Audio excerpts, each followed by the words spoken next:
I'm glad to see everybody. It looks like I just lost access. For some reason, I'm losing access to one of my Facebook pages, so I apologize for that. But for all of you that are here, welcome. Please check in, family. Let us know where you're hailing from. I'm so glad to see you all today.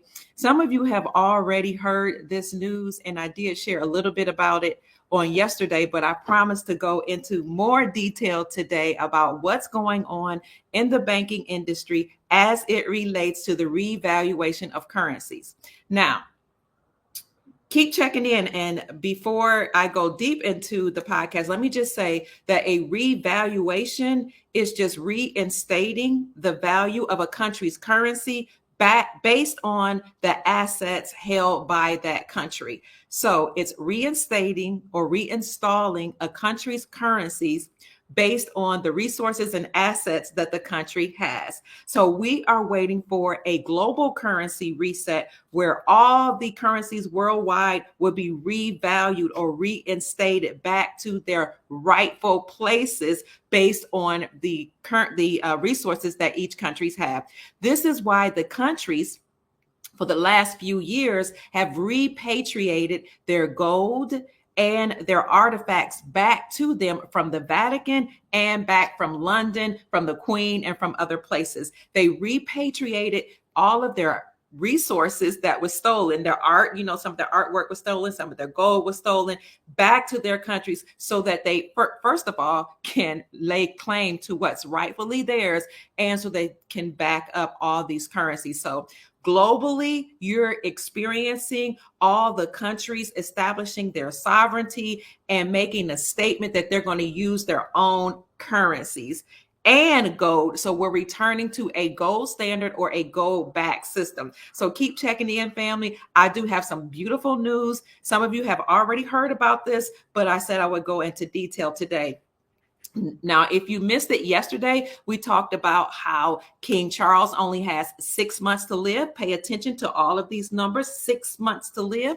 We also talked about how Lord Jacob Rothschild died at 87. 8 plus 7 equal 15. 1 plus 5 and 15 equals 6. So we're going to talk about what the 6 represents a little later in the podcast and why that is important for humanity today. So check in, family. Somebody says, yes, wow, this is really about to happen. Great day. The truth for Jeanette. We have great news today. I'm excited to see you. Good morning. Champion, it's so good to see you as well. Hello, keep checking in, family. You're telling each other good morning, grand rising. Peace, Rodney Bay. I'm always happy to see you. Let's go. Let's get this party started. Sending love. Keep checking in, family. I don't want to keep you long. Good evening. Who is this? Kathy from England. Wow, it's good to have you here. Charlotte's checking in the house. Let's see, very exciting times from Orlando. You're only, about 2 hours from me? I'm in Jacksonville, Florida. Good afternoon, Immaculate Cleaning Company, Green Clean Company, excuse me. She's from, he or she, I don't know, female or male, but from Charlotte. Good evening from the UK. Hi, Mike. It's good to see you as always. Oh, Modesto, California is in the house. Keep checking in, family. Good afternoon, Ronell Bay. I'm so excited. Hi, family. Peace to you all. Hi, C. Lackey, Daniel, Stephen. It's so good to see you. Brother Jamal's in the house, always a faithful viewer. I'm so glad to see you. Family, this is exciting news for those of us who hold currencies. And so many people may be watching that don't know about exotic or foreign currencies. So for many years, some of us have been, or maybe just recently years, have been collecting the Iraqi dinar, the Vietnamese dong, the Venezuelan bolivar, the Afghani, the Indonesian rupiah, the Indian rupee, and some other currencies. These are the currencies or the money held by each country. Now, the reason why people are collecting these is because they're preparing for, like I said, a reinstatement of the natural lawful value of those currencies during this global currency reset. Looks like, I'm sorry, I keep losing certain social media. I don't know why, losing access to this podcast. I don't know why they keep kicking people out of the podcast, but many people are preparing for a revaluation. So keep checking in while I gather my thoughts. When the StreamYard is letting me know that they're kicking me out of certain social media platforms, but that's okay. We're going to keep going. So what happens is whenever the United States met with a country that did not want to go along with our financial system, or they did not want to go along with the Federal Reserve banking system, then, or use the United States dollar for trade, then the United States government would send our military over to those countries and start a war. So we would start a war, and or we would put sanctions on those countries just for not wanting to play along and using the United States dollar for trade. Well, that happened with Kuwait, some of the other countries. So when the United States would send military over to those other countries and start a war, the military at the high level, people who knew what to do and knew what was really going on in the financial sense behind the scenes, would buy that country's currencies while the currency was low. So when you cause a war, like say in Kuwait, then the country's currency would become significantly devalued because of the war, and you will have decimation of the economy over there, such as in Kuwait. So military, high professionals in the military, so-called elite families, billionaires all over the planet, CEOs of banks, and just billionaires all over the planet will go to those current countries, buy the devalued currency, and then wait until after the war. Hold on to the currency and wait till after the war. Then after the war, the United States would go back into the country, rebuild it. And then the country's GDP would explode. The country's currency would revalue or be reinstated to its lawful or natural value. And then those military professionals, elite people, billionaires who had bought the currency while it was devalued and decimated through war, they would then, after the war, go to the bank and exchange and get a higher exchange rate. And they became millionaires and billionaires overnight. Well, that happened as recently as 1991 in Kuwait. And now some people are just finding out about that, because whereas before only the elite knew about it, now the creator and certain people up in the military want us, we the little people, or we the everyday people, to know about these revaluation of currencies. So now that you're having a global currency reset, not to be confused with the Great Reset, the global currency reset is a resetting of the financial system, the destruction, of the SWIFT system based on the United States dollar, completely decimating it, and a resurrection of a gold back system. So now you're having a global currency reset where all the currencies worldwide are being reset back to their normal value based on the country's resources that each country has, and all the country's currencies will be 1-to-1. So let me slow down. I want to take my time because I have a lot of information in my head and sometimes I get kind of thrown off. So bear with me, family. Keep checking in and let me know if you have something to add to the conversation. And if you also if you want to join the conversation, I can send you a link. I love you too. I love you back. I can send you a link and you can join the conversation, especially if you have something, hello, my darling, to add. Okay. So what is going on in the news? I see you checking in.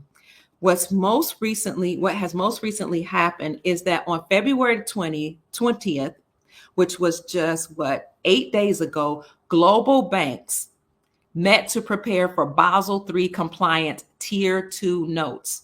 Most of you are familiar with Basel III compliancy. Basel III banking compliancy just states that banks had to be monitored and they had to institute certain regulations and rules to make sure that the banking system was lawful and fair. Okay, lawful and fair. So no longer could they do nefarious banking practices like steal your money out of the banks, trade with your money. They can no longer exact usury or interest rates on certain loans, and all of the credit policies, all of that came under fire and under scrutiny by the good people who are in power now that have decimated, or I should say taken down, the nefarious banking policies. So Basel III compliancy says that they had to first recognize gold as a tier 1 asset. Gold being a tier 1 asset means that gold now has to be recognized as money. Well, the second part of Basel III compliancy means that now that the banks had to accept or prepare for revaluation assets or revaluation reserves. And I'll go into that in a little detail right now. I'm going to show you the article that talks about, wow, I got kicked out of another, Twitter just kicked me out, not Twitter, one of the social media platforms. So let me show you this article right here, family.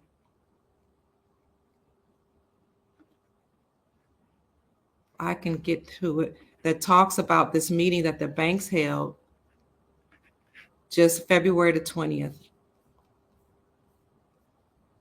Global banks gear up for Tier 2 capital notes issuance under Basel III guidelines. A consortium of leading banks, you see this, many of the leading banks worldwide, including BBVA, Bank of America Securities, ING, Mashreq, Morgan Stanley, and Standard Chartered Bank, are set to meet with global investors on February the 20th, 2024 to assess their appetite for United States or USD denominated Basel III compliant Tier 2 notes.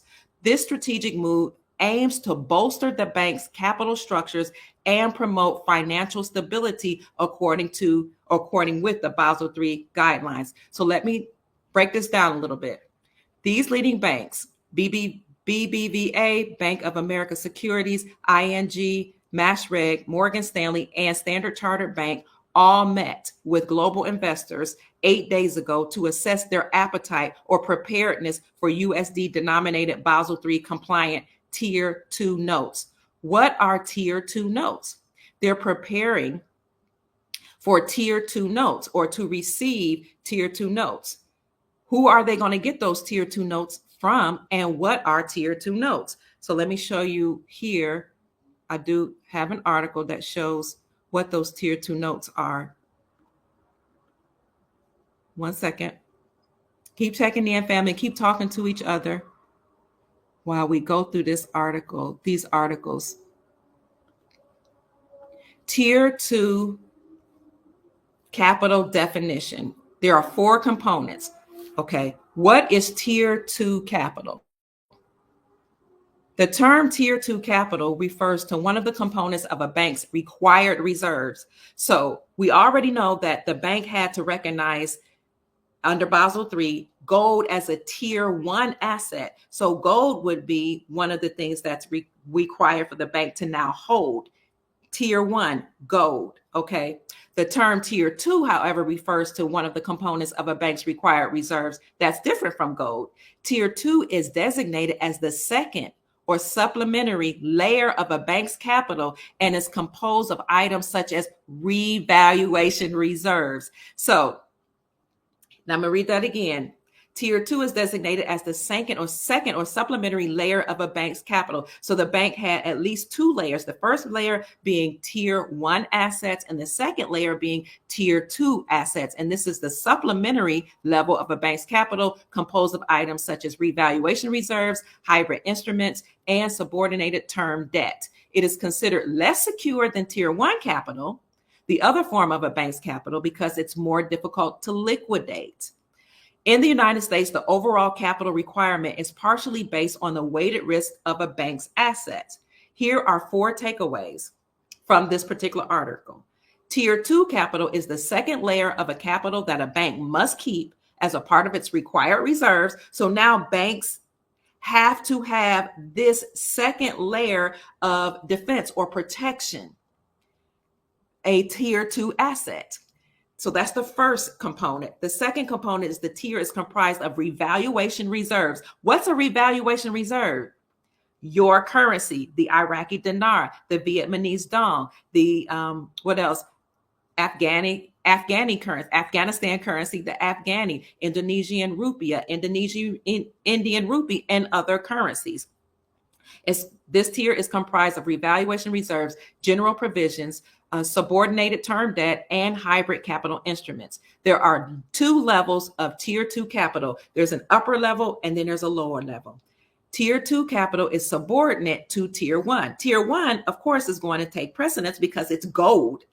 Gold is money. According to the Constitution, the only thing you can use to pay off debt are silver and gold. Silver and gold, according to the Constitution, is lawful money, right? Or they are lawful money. This is why, and I've shown you the articles, you can text it, you can look it up now, 43 states have moved to reclaim silver and gold as money because everybody's preparing. You can also look at the King Worlds article that says the whole world is hurtling back to gold. You can also look at articles that say that banks are hoarding gold in record numbers. In 2022, banks hoarded 1,136 tons of gold in the third quarter of 2022. In 2023, the third quarter, banks hoarded the second highest amount of gold ever, and nobody knew why. It was because they were preparing for Basel III compliancy to make sure they recognize gold as a tier 1 asset. These assets protect banks against bankruptcy and against losses. So that was tier 1. Tier 2 includes revaluation reserves. So again, upper level and lower level. The fourth component is tier 2 capital is subordinate to tier 1 capital and is considered riskier as it is more difficult to calculate if a bank needs to liquidate it. So I'll leave this in the description section for you to read more or further into at your leisure.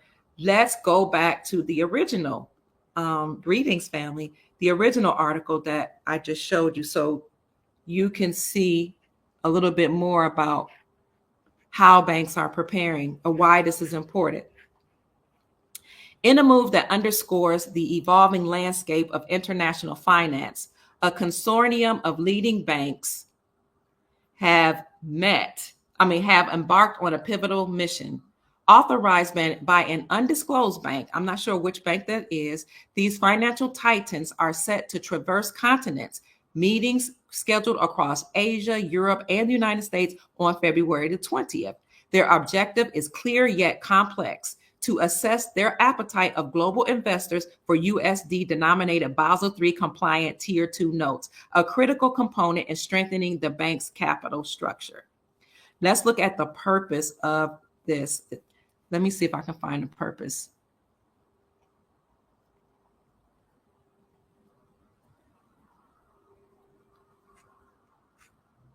Here it is. In conclusion, as the consortium of banks embark on a critical mission, the eyes of the financial world will be watching. The successful issuance of tier 2 capital notes will not only serve as bellwether for the health of the banking sector, but also a signal of the industry's adaptability in the face of evolving regulations. Why? Let me see if I can show you it in this article, because the purpose of tier 2 notes is to provide an additional buffer to protect the bank from losses and to avert bankruptcies.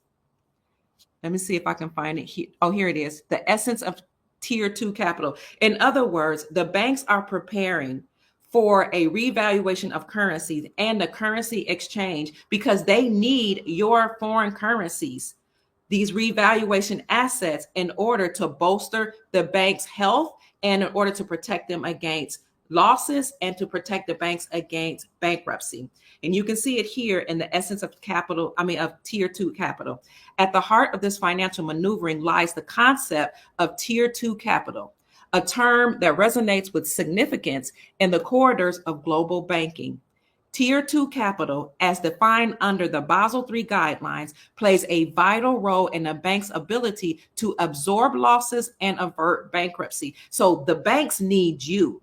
The banks need me to bring in our currencies, and they're going to give us an exchange rate, of course, in order to protect the bank against losses. This is why I don't support the ideologies that you need to have a non-disclosure agreement or an NDA. I don't believe you have to sign an NDA with the banks when you make these exchanges, because they need you. The bankers are now working for you. The banks now work for we the people. This is why articles have been coming out saying that a lot of banks are closing, and the ones that are remaining now are only there for wealth management purposes. You can find that article. I've reported on that. They need you. Nobody can tell you that you can't talk about your money. We are sovereign. Our republic has been restored. It's time that we start operating in our sovereignty. They need you for the health of the bank.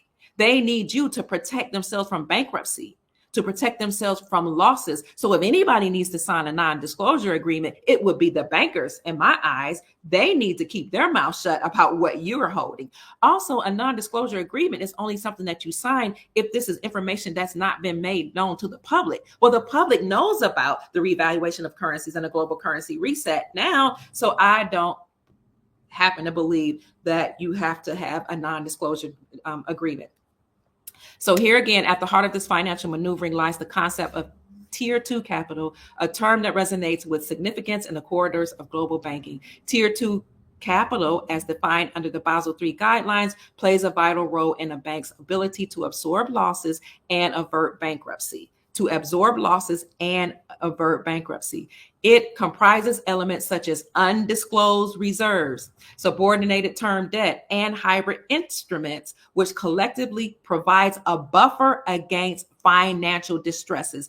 Your currencies that you hold provide a buffer against financial distresses. So the banks need you and they need me. And according to these articles, they met on February the 20th to determine their appetite, their preparedness for receiving your currencies and the revaluation or the exchange of these currencies. This is an exciting time to be alive. This is excellent, exciting news. So if you have currencies, hold on for dear life, or as people in the financial world say, hodl, hold on with everything you have. Do not exchange or give up your currencies. Don't get discouraged. Stay encouraged.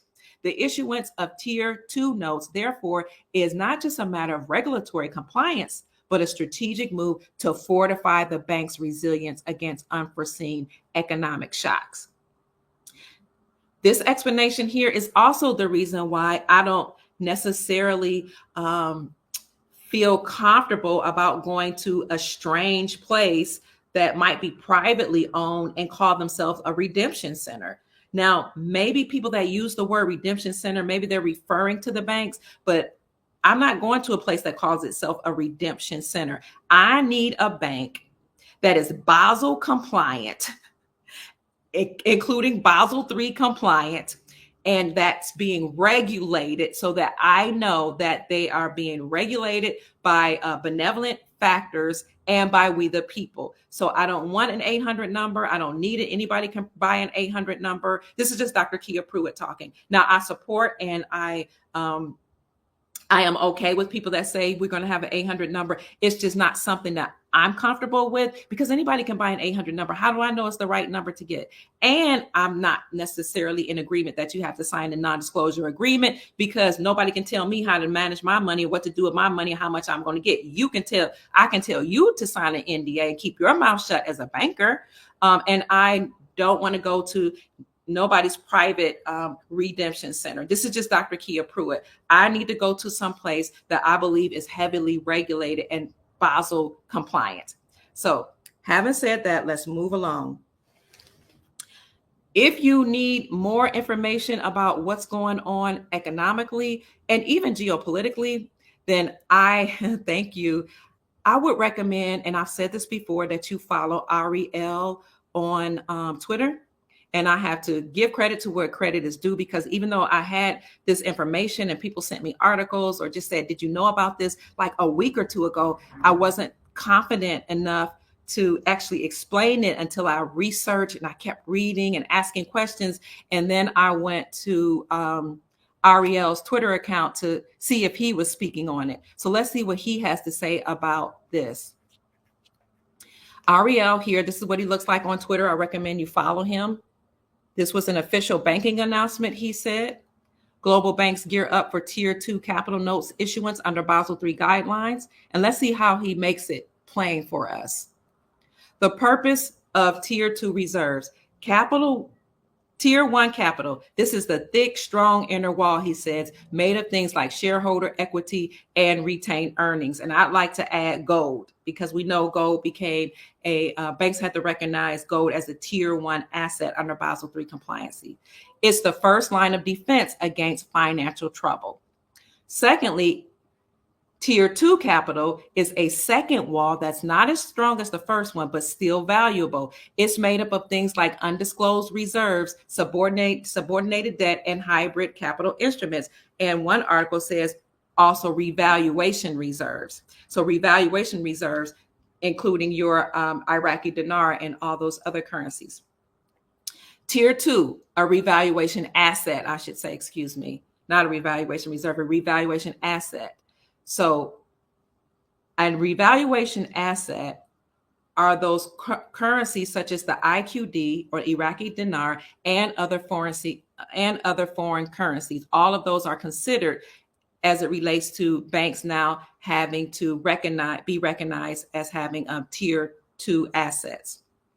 Banks are holding meetings right now as of February the 20th to help set up this safety net against the coming currency revaluation that will phase out the fiat currency by converting your Iraqi dinar into U.S. Treasury bills that the banks will use as reserves. So to make it plain, your Iraqi dinar, your Vietnamese dong, and your other foreign currencies are deemed as a revaluation asset.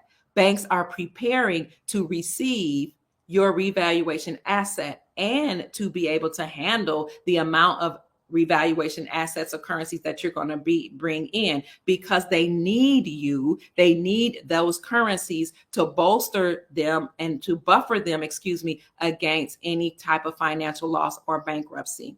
So you will basically create, you and I, if you have currencies, a financial blanket against the coming black swan event when banks will have to weather the storm. So if you happen to have, let's say, 10 to 50 million IQD, you just bolstered the reserves of the bank that will do your exchange. The purpose of Tier 2 reserves, like other elements of Tier 2 capital, is to provide an additional buffer to protect the bank from losses. It acts as a cushion before the bank has to tap into core capital and potentially affect its ability to lend money. So he says, to further break it down, it just means the assets that you have absorb losses. If the bank faces bad loans or other financial difficulties, then Tier 2 reserves can be used to absorb those losses before they reach the bank's capital. This helps to protect depositors and other creditors. Next, it maintains financial stability. By having a strong Tier 2 capital base, banks can weather financial storms more easily and maintain their ability to lend money and support the economy. He asked the question, do you now understand your role as a currency holder? You and I will be the lifeline of banks going forward. So now we have a whole new type of banking system. You and I will be the lifeline of the banks. The banks know this, which is why they're preparing to serve your best financial interest once the IQD is trading globally on the Forex market. The only thing I understand or overstand we're waiting on now is for the IQD to trade globally on the Forex market. So I hope that's brought some ease to your mind for those of you who have currencies. Let me take just a pause to see what some of you all are saying or some of the questions that you have. Thank God for you blowing the lid off all those junk protocols. Thank you. I heard from two people that the FDIC lifted how much you're allowed in your bank accounts. They're saying you're allowed 2 million, not 250,000. Oh, okay, good. I never believed them when they try to tell us limitations. I think people just regurgitate what they've heard some of the gurus in this space say. But that's good news that the FDIC lifted how much you're allowed to have in your bank. What I would encourage you to do, and I'm not a financial advisor, but if you still have some questions about whether or not banks have policies that are benevolent, then I would suggest that you consider, once you exchange your currencies, putting your currencies or your money or digital credits into hard assets or something very valuable like land, like silver and gold, and what else, businesses or something like that, just to bring you some ease and some peace of mind, because we've been through so much with these banks. We don't even know. Some people don't know if they can trust the banking policies, even though now they have to be Basel III and Basel IV compliant. Who in the way? Oh, so we need this ASAP. We've been waiting. Yes, yes. Oh, you said the World Health Organization is in the way? Or are you asking who is in our way? I see my brother's calling me. What about the ZIM? The ZIM bond, I know people say you redeem the bonds. I'm not sure. So I don't want to go into that because I'm not sure how or where you would redeem the bonds. It would seem to me that it would be in the banks like everything else. But when I get more information about that, I'll bring it to you. What do you think, Dan? Because I'm not sure. You're welcome. Sister Jacqueline says, greetings, Dr. Pruitt. Thank you for keeping us up, and keeping us informed with this information. It has to play out this way to wake up the sleepers, Sister Janet says. You can't tell the public, you have to show them. No question, but love the information. Thank you, Gerald. What does this mean for credit unions? I'm not sure. Hello, Tropically Lady. Remember, you don't spend wildly. Thank you, Rye Guy. RY or Rye Guy says, put your money into an interest-bearing account and only spend the interest you make. Okay. And add some back to the principal for future growth. You must have a plan. Dan says here the ZIM is going to change into currency. Is this true? I don't know, but I will tell you that Zimbabwe did make an announcement to back their currency with gold. Excuse me. That was most like maybe a week or two ago. All right. So what's next on my agenda? We read about Ariel, what he had to say. If you're not sure if the revaluation of currencies, how that plays out is real, let's take a look at what happened in 1991. Many of you know that the Kuwaiti dinar revalued in 1991, and that was recorded and documented.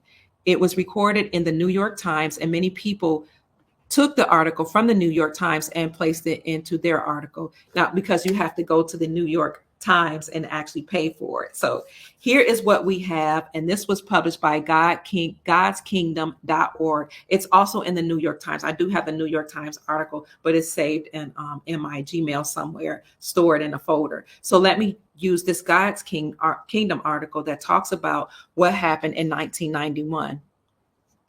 I happen to know somebody, one soldier, and of course it was he and his brother that were involved in this revaluation of the Kuwaiti dinar. And he told me he made $1 million, but his brother made multi-millions. He became a multi-millionaire. So these guys, the guy that I know was at a lower level in the military. His brother was in a much higher level. So his brother is the one who alerted him to buy the Kuwaiti dinar when it was decimated through war. Because, we went to war with Kuwait. And when we went to war with Kuwait, we decimated their economy. Stay with me, family. We decimated their economy, and their currency became significantly devalued. Before the war, they had their currency was something like $3.47, and they had the strongest currency in the world at the time. But during the war, the currency devalued. And then after the war, America then went back into Kuwait, rebuilt the infrastructure there, and the gross domestic product, the GDP went up, the economy started booming again, and the currency, the Kuwaiti dinar, revalued back to $3.47. So those people who had the dinar and held it through the war and after the war, waited till the economy started booming, once their currency was reinstated back to its original value, they made millions.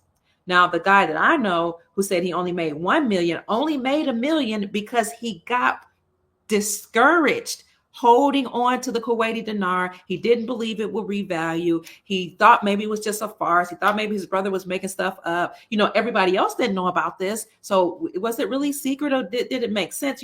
So he sold some of his dinar, his Kuwaiti dinar, and he said he held on to 1 million worth, which he's happy about that. But $1 million can go very quickly. And he enjoyed, he spent it, he had a good time. But now he no longer has that money. So hold on for dear life. Now let's look at this New York Times article.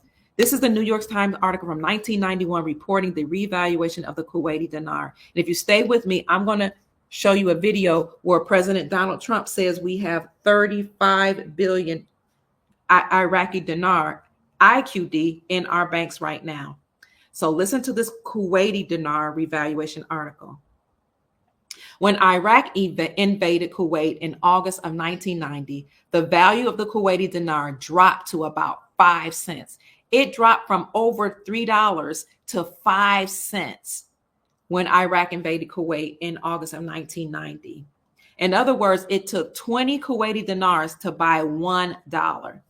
In February of 1991, Iraq was expelled from Kuwait.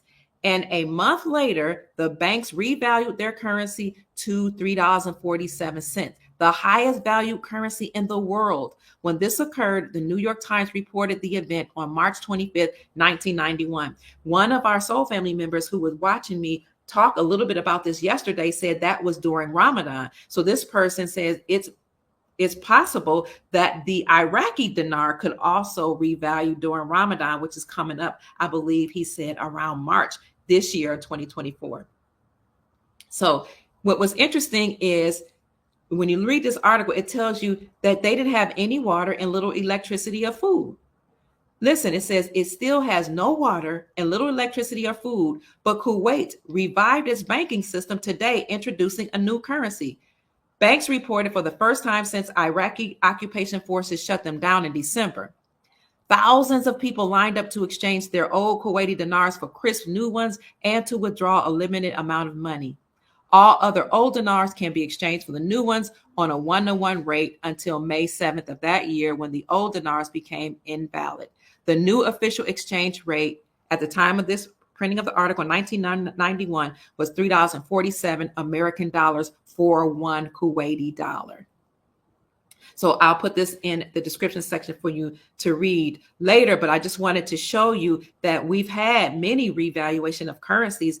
And one of the most recent ones was when the Kuwaiti dinar revalued in 1991, and many people became millionaires, multimillionaires, billionaires even. But it used to be that it was only people high at the top in the military, people, again, who were prelates and financiers of banks, CEOs, philanthropists, billionaires, who else?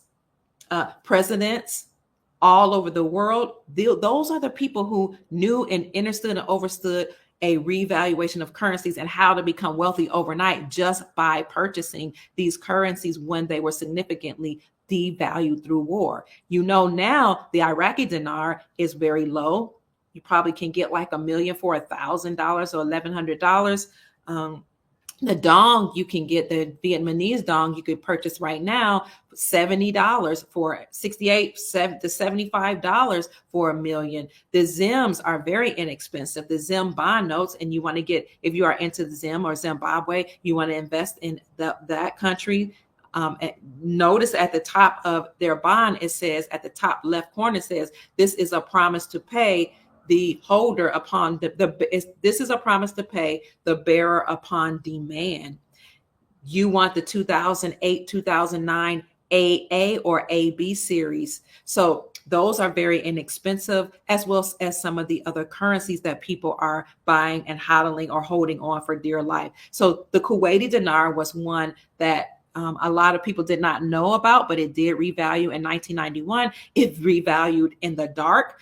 They had little electricity and no water, but yet people were going to the banks. So this leads us to believe that it's possible that we will have a black swan event that will either lead into the revaluation of currencies and exchanging of currencies, or this financial collapse. It will be the black swan event. Either way, we know that we have to have a revaluation of currencies and a global currency reset in a time where you and I will be able to take our currencies into these Basel III and Basel IV compliant banks in exchange because we need them and they need us to bolster the health of their bank and to protect them against bankruptcy and losses.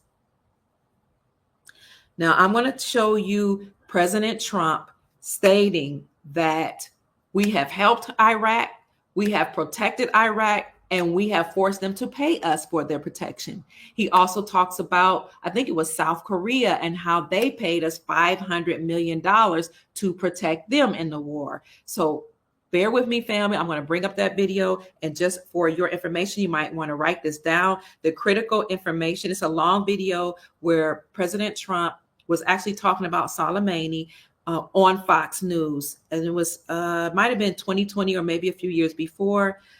The timestamp is 2028. 12:28, the 12-minute mark at 28 seconds, and it goes through the 15-minute mark, something like that.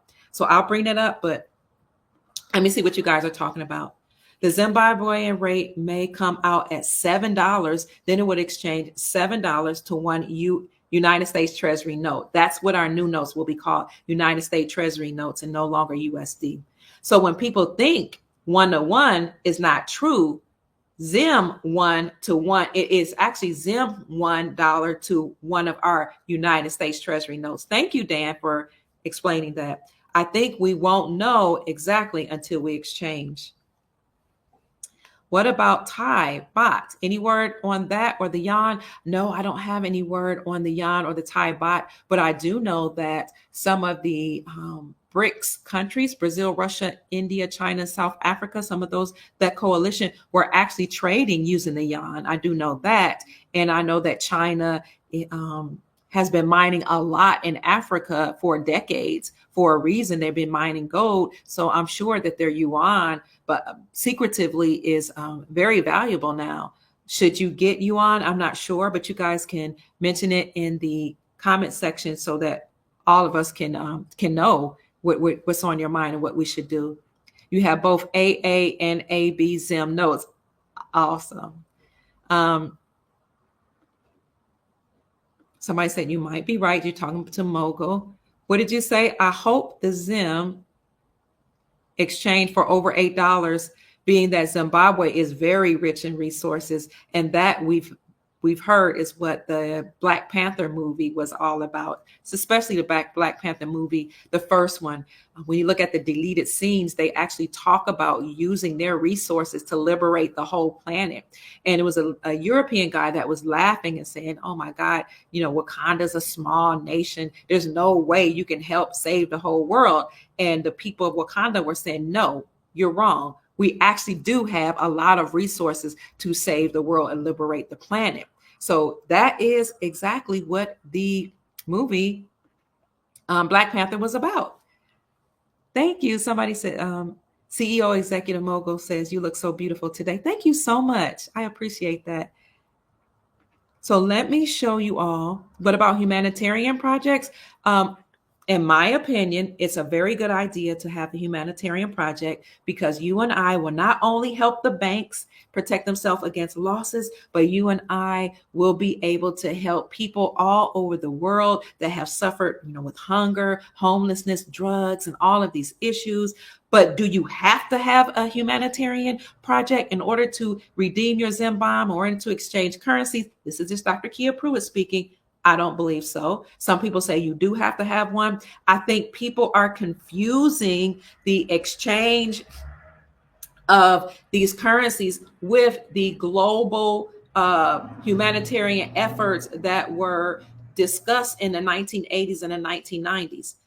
There are some people in the current foreign currency community who applied to participate in humanitarian projects. So what happened is in the late 80s and the 90s, there were people high up in the military and in a part of the government that tapped on the shoulders of certain churches and certain people, certain philanthropic organizations, and let them know that when the time comes that the republic will be restored and the gold standard will be implemented, then there will be trillions of dollars ejected back into the economy. They were talking about this in the 80s and 90s. President Trump even said this in the 2000s when he was running. He said there's going to be trillions of dollars ejected into the economy. Well, these people who got this information that there will be trillions of dollars ejected into the economy once the republic is restored and we return to constitutional law, common law, and the gold standard, they were told that they could create humanitarian projects to help their communities, their countries, their cities, and the world. And so what these people did, they applied for participation in these humanitarian projects, and they had to pass like certain clearances. They had to be, what's the word I'm looking for? Researched and evaluated, their mentals. They had to pass all type of security clearances. That's what I'm trying to say. And once they passed those security clearances and in their application process, they also had to provide a plan for what their humanitarian project will look like. Then those plans had to be approved. Now, most recently, we had Gold Star Mother Susan Price on our show to talk about how her humanitarian projects were actually approved by Ben Carson, who was actually over housing and urban development under the Trump administration. Why was her plan approved? Because she did all the work. She passed the security clearance. She applied. She went through certain classes to make sure her humanitarian project met up to the standards. And Dr. Ben Carson approved her and some of the other projects. Her project was approved through her church. Her church knew about these humanitarian projects because certain people that were in these philanthropic organizations to help people were alerted to this coming event. And these people all the way back, some people say all the way back to the 1970s knew about this. So they were told that they have to create a humanitarian project in order to get this money. Gurus took that information and I say confused it with or mixed it with this information that in order to exchange your currencies right now, you must have a humanitarian plan. I was told, and one of the guys that trained me or taught me about what's going on behind the scenes is somebody who participated or helped with or worked with the farmers. I would say work with the farmers who took the United States Incorporated and the Federal Reserve to court, to the world courts. When they took them to court, then it was found that the Federal Reserve banking system used unlawful practices in creating loans with high interest rates and forcing the farmers to do certain things. And if they didn't comply with the regulations, they would steal their land. That some of the farmers lost their lives because they didn't want to comply with the banking regulations or the loan regulations, which included sowing Monsanto seeds, feeding cattle, sick foods and stuff like that. So the people who were involved with or knew the farmers that took the United States Incorporated to court, one of them, I should say, said to me that there's a difference between the humanitarian efforts and the global exchange of currencies that we're doing, or the revaluation of currencies. He also was involved in Empress Verdiasi Gaston L. Turner Bay, who is known as the Empress of the Washita people or Ashita people. And those are the autogenous or indigenous people here in America. One particular tribe or a conglomerate of tribes, she calls herself, and they say through her bloodline, she was the Empress of the people who are erroneously classified as Black. Well, we all know now that we're not Black because Black is a legal term, which means you have no standing in law. It means you're a slave. It is not an ethnicity. It's not a nationality. So we're not Black. We're also not African American because we didn't come from African slave ships. Most of us didn't come from Africa. In fact, African American is a terminology that actually is classified or categorized with as produce and meats. So they lied to us and told us we came from African slave ships when in fact we're the autogenous people or indigenous people here in America, which is why in 1990, the United Nations classified so-called African American people as the oldest indigenous people on the planet. Well, the woman who was the steward of what occurred over in the Louisiana theft that people call the Louisiana Purchase, actually took the United States Incorporated to court around the same time that the farmers took them to court. And she took the United States Federal Reserve to court as well. And she said, you stole the land from the autogenous or artigenous people or indigenous people here in America. You lied to them about their identity. You stole their information and their artifacts and put them and hid them in the Smithsonian Institute. You lied about the Louisiana purchase when in fact it was a Louisiana theft. You lied about all these things to our bloodline families or the autogenous indigenous people here in America, and therefore you need to pay us. She took, according to legend, according to stories, and according to the person that I know, these people to court and took the allodial title, or the title that she and her family had, and proof that the United States Incorporated has stolen the land, and won her claim in the amount of $85 quadrillion.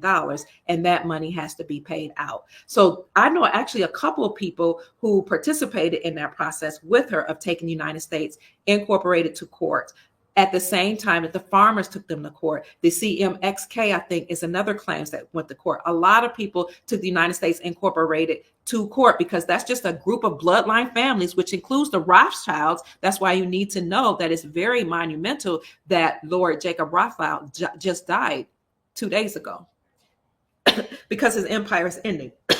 She and many people took them to court and they won their claims. So the people that I know that participated in that, they are the ones that explained to me that there was the humanitarian global settlements and humanitarian efforts and projects that came out in the 70s, 80s, and 90s that were told you have to have a verifiable, credible humanitarian project in order to receive the trillions of dollars that would be ejected into the economy once we return to the gold standard and our republic is being restored. So what I would say to you, and I know this is a long way of answering the question, Sister Joanna, it is a good idea to have a humanitarian project. I definitely have some. I think it would be very generous of us and kind of us to help humanity. So yes, we should do it. Do you have to have one in order to exchange your currencies or redeem your dim bomb? I've been told no. So, but many people say you do. So I say better safe than sorry, right? Keep checking in, family, asking your questions. Dr. Black, only a country can change zero on a currency, not on a bond. I think you guys might be talking to each other. Your project is doing God's work. Amen. Yes. Thank you, CEO Exec Mogul.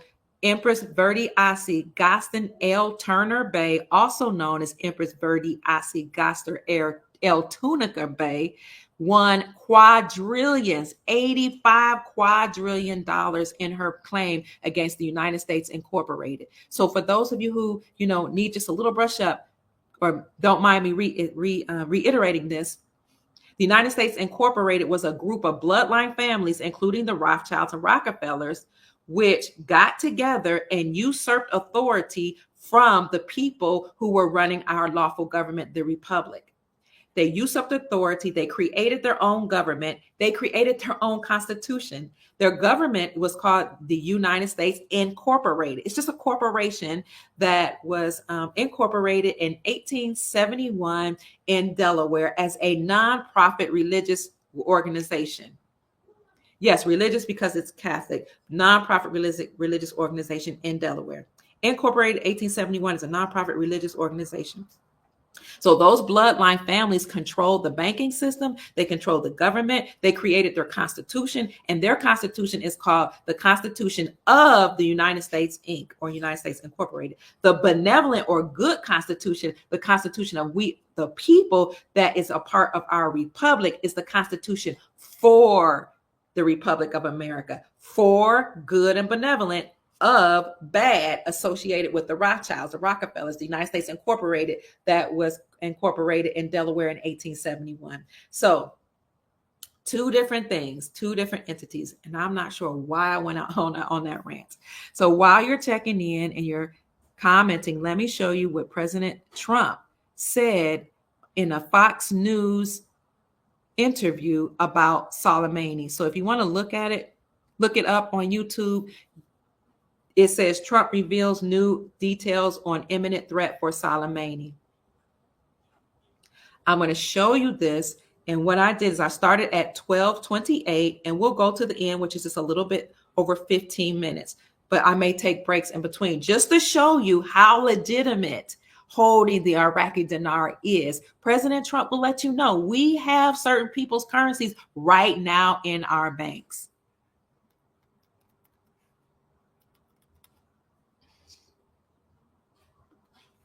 The Iraqi Prime Minister has notified Mike Pompeo about potential plans, drawing up plans for U.S. troop withdrawal from Iraq, period.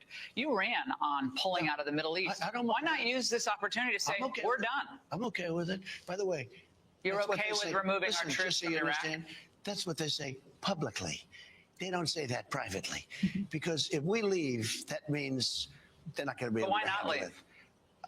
I'm not so bad with it. You know, when I heard that, I said, you know, I have it down to 5,000 troops. We had many, many troops there in Iraq. And we're there only in a training. We train them. But if they'd want us to leave, but they speak different publicly than they do privately. But aren't we? Isn't that interesting? He said they speak differently publicly than they do privately. There's always two different things going on. Something that's released publicly that may or may not be true, usually is misinformation and it's misguiding or misleading. And then they have these conversations privately, and President Trump will reveal some of the things that's been told privately or shared privately. Sending more troops to the region as we speak? We're sending more to Saudi Arabia, and Saudi Arabia is paying us for it. You know, we're doing something that nobody's ever done. I said to Saudi Arabia, we have a very good relationship with Saudi Arabia. I said, listen, you're a very rich country. You want more troops? I'm going to send them to you, but you've got to pay us. They're paying us. They've already deposited $1 billion in the bank. He said they're paying us. That's right. President Trump believes in receiving money for services rendered. So he said they're paying us. We are going to help them, but these rich countries have to pay for it. South Korea gave us $500 million. They never gave us it. They gave us $500 million. I believe he was saying Saudi Arabia is the country that gave us $1 billion. And now he's saying South Korea paid us $500 million. I said, you got to help us along. We have 32,000 soldiers in South Korea protecting you from North Korea. You've got to pay. And they gave us $500 million. I mean, you sort of have breaking news because nobody wants to report that stuff. I'm not sure anybody knows it. I might be sort of saying it. You have some, I mean, it's good stuff. But they're a wealthy country.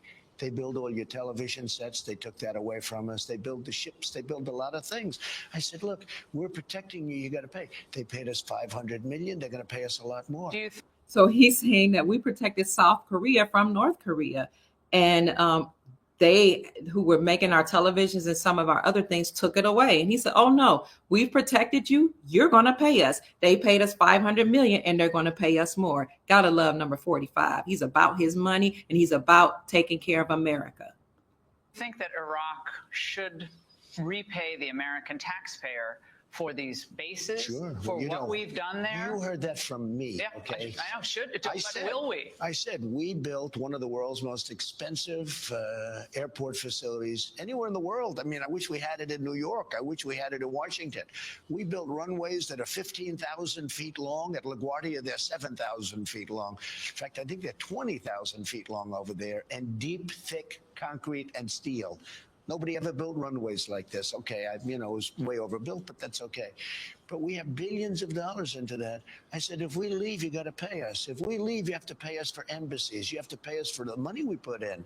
Did you hear what he said? He said, we built up airports and runways in Iraq that are better than what we have in America in New York. He said, you're going to pay us for that.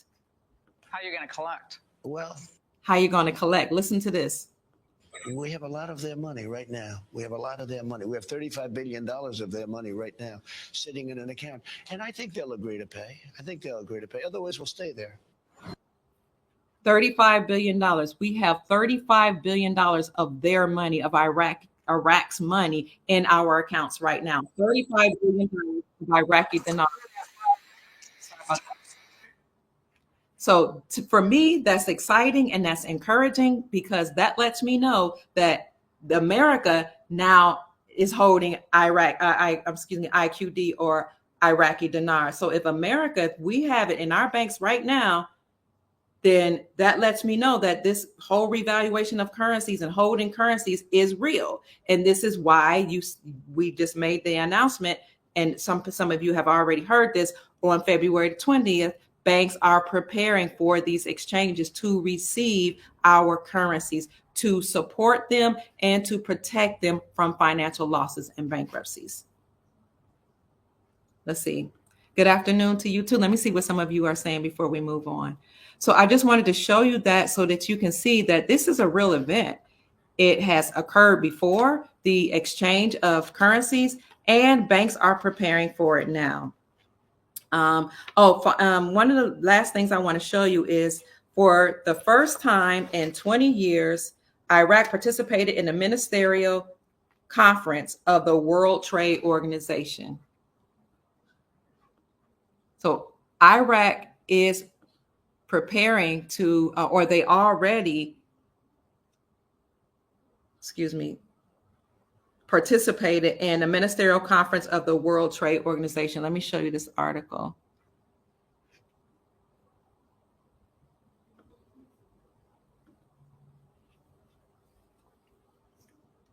Here's the article. For the first time in 20 years, Iraq participates in the ministerial conference of the World Trade Organization. What are they preparing for?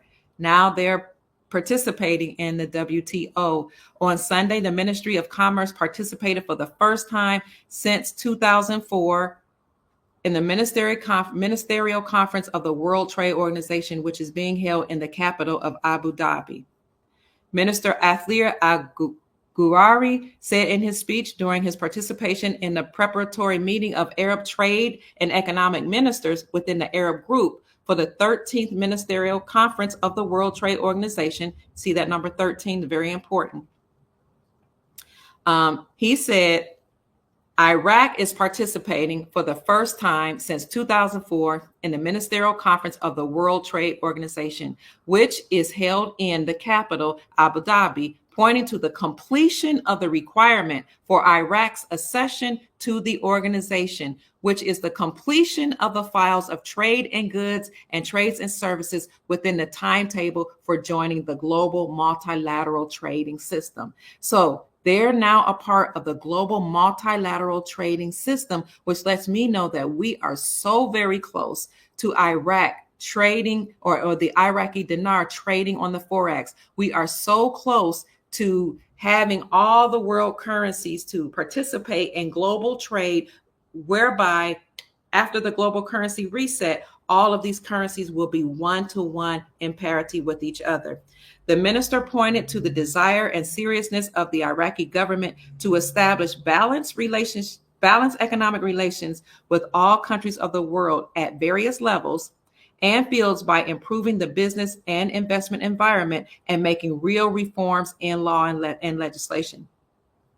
So by participating, they're saying that they're serious about the Iraqi government's involvement in global trade, and in improving the business and investment environment and making real reforms in law and legislation.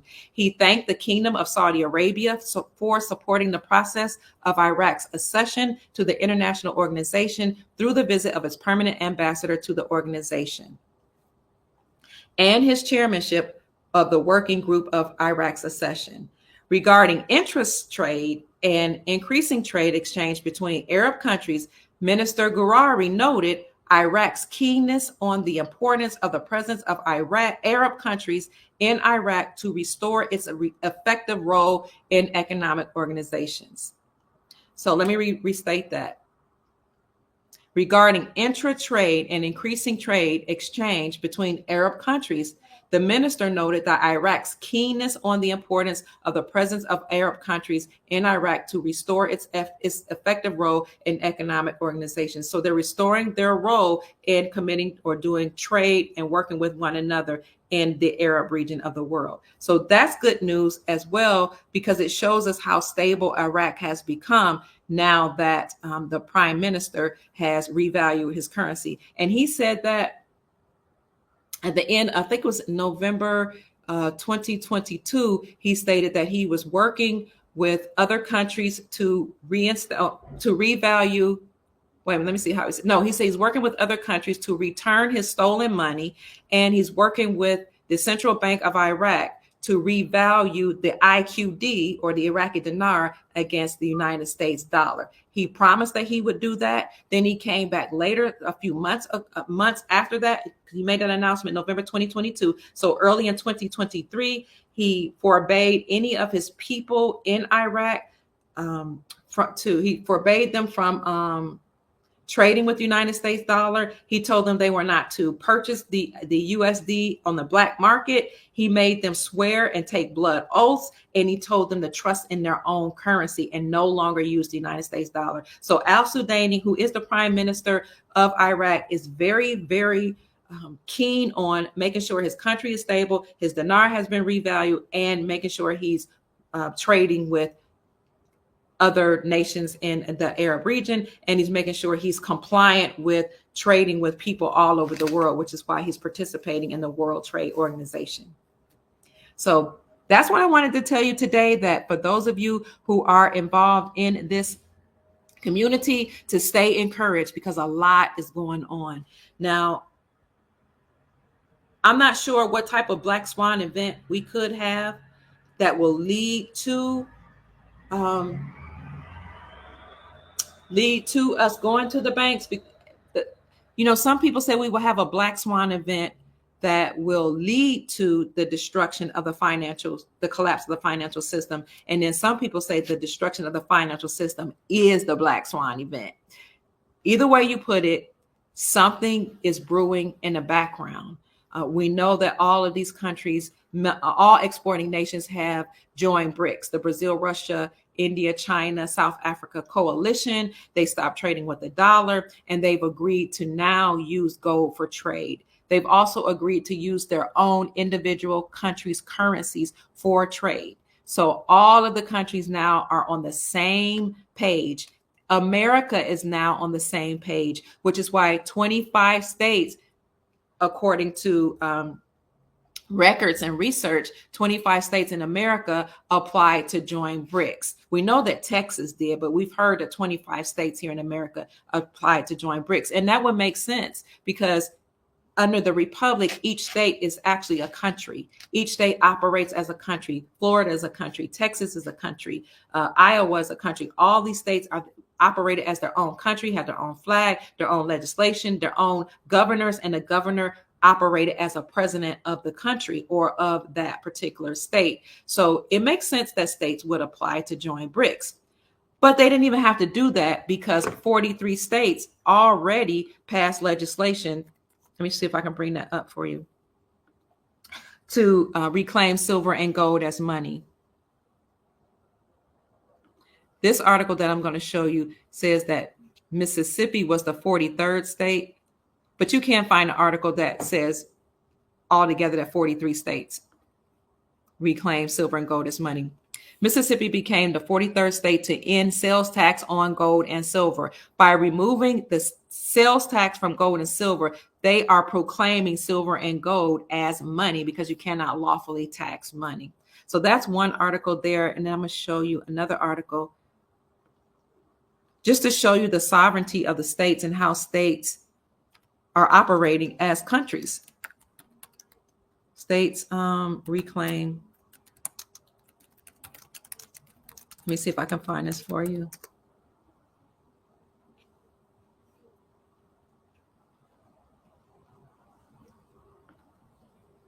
There is one article that just says, outright says 43 states, but Mississippi was the 43rd state. And then you'll see, and I've been reporting this for the last couple of years about states reclaiming silver and gold as money. Here is the one article that says 42 states have removed taxes from the purchase of gold and silver.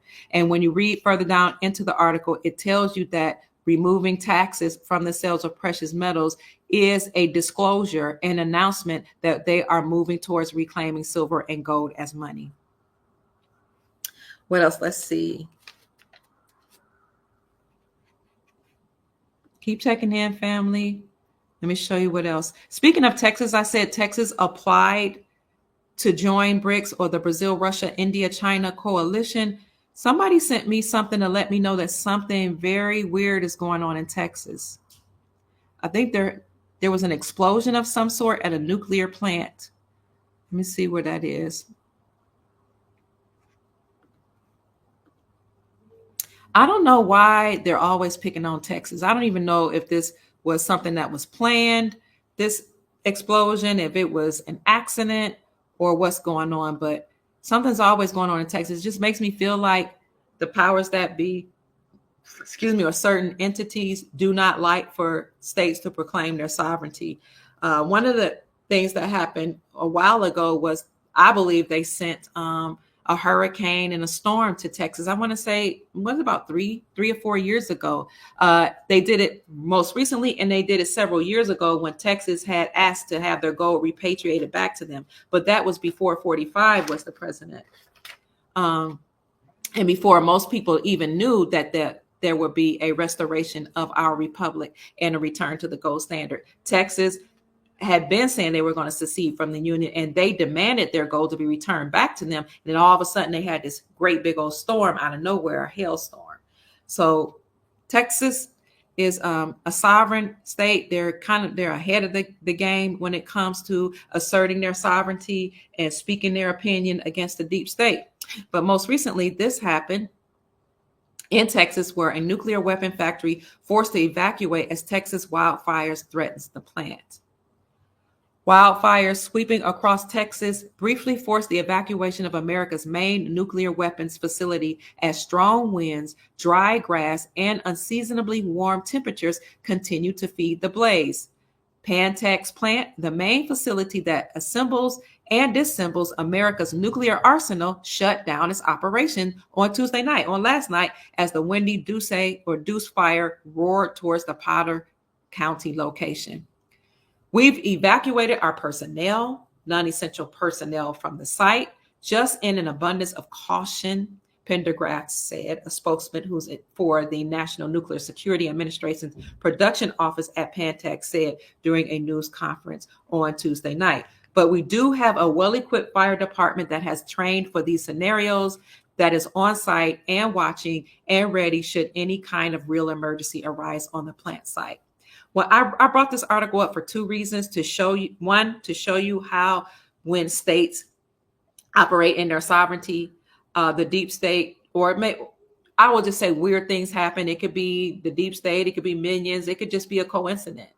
When you operate in your sovereignty, when you say, I don't want to participate, I'm going to join the BRICS coalition.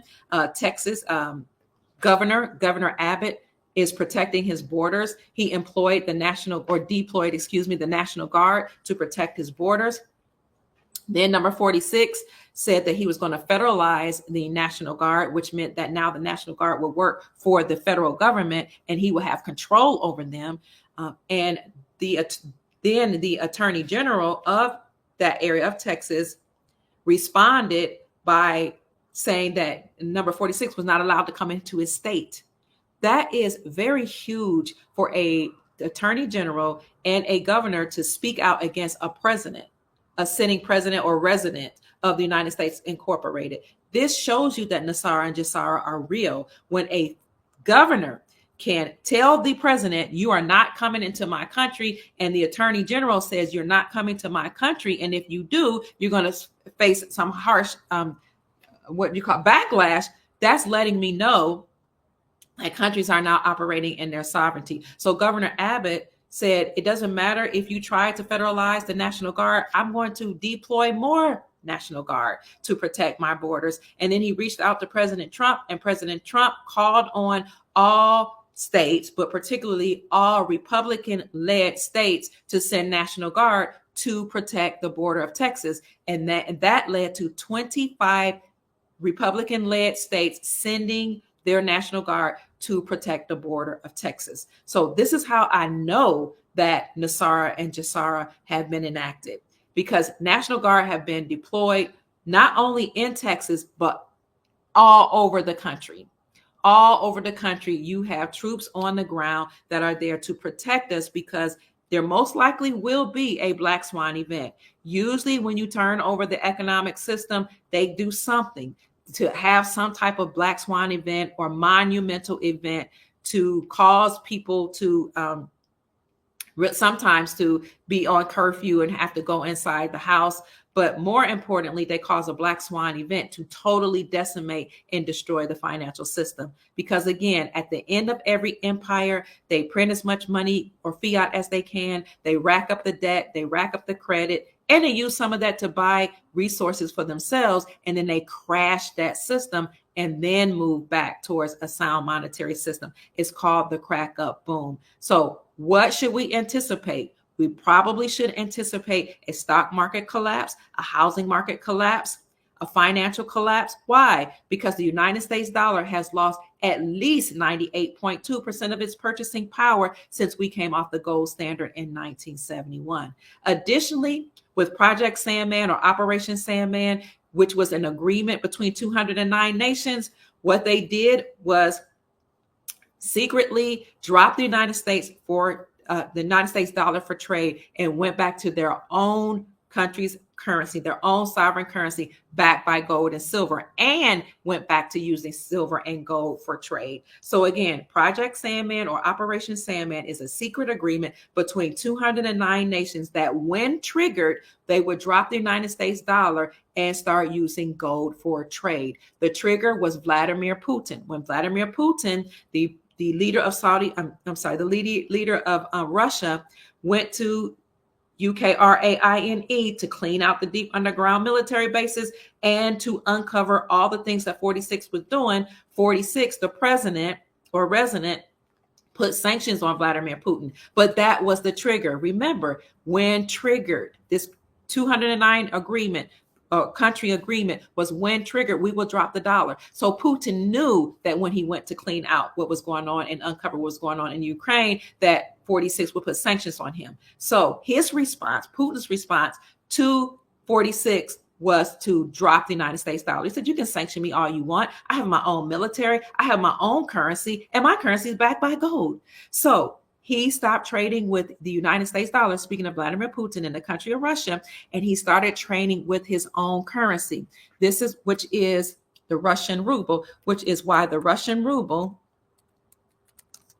was the strongest performing currency. I'm trying to find that article for you. Russian ruble was the strongest performing currency in 2022. Here we go. I just want to show it to you so I can back up my statements with articles or citations, references, and resources. Here you go.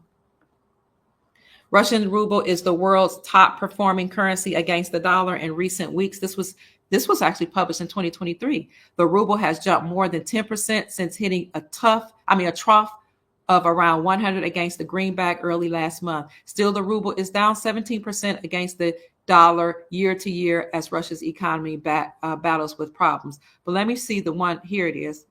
This was in 2022. The Russian ruble was the strongest performing currency. But did I bring it up? Hold on. In 2022. I didn't mean to click that off for you.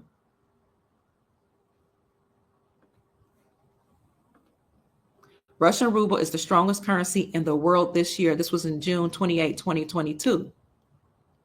Even as Russia marks a historic default in its debt, the nation's currency is gaining strength. The ruble hit a new high against the dollar this week, continuing streak as the best performing currency in the world this year. That was in 2022. So again, Project Sandman is a secret agreement between 209 nations that when triggered, they would drop the United States dollar and use gold for trade.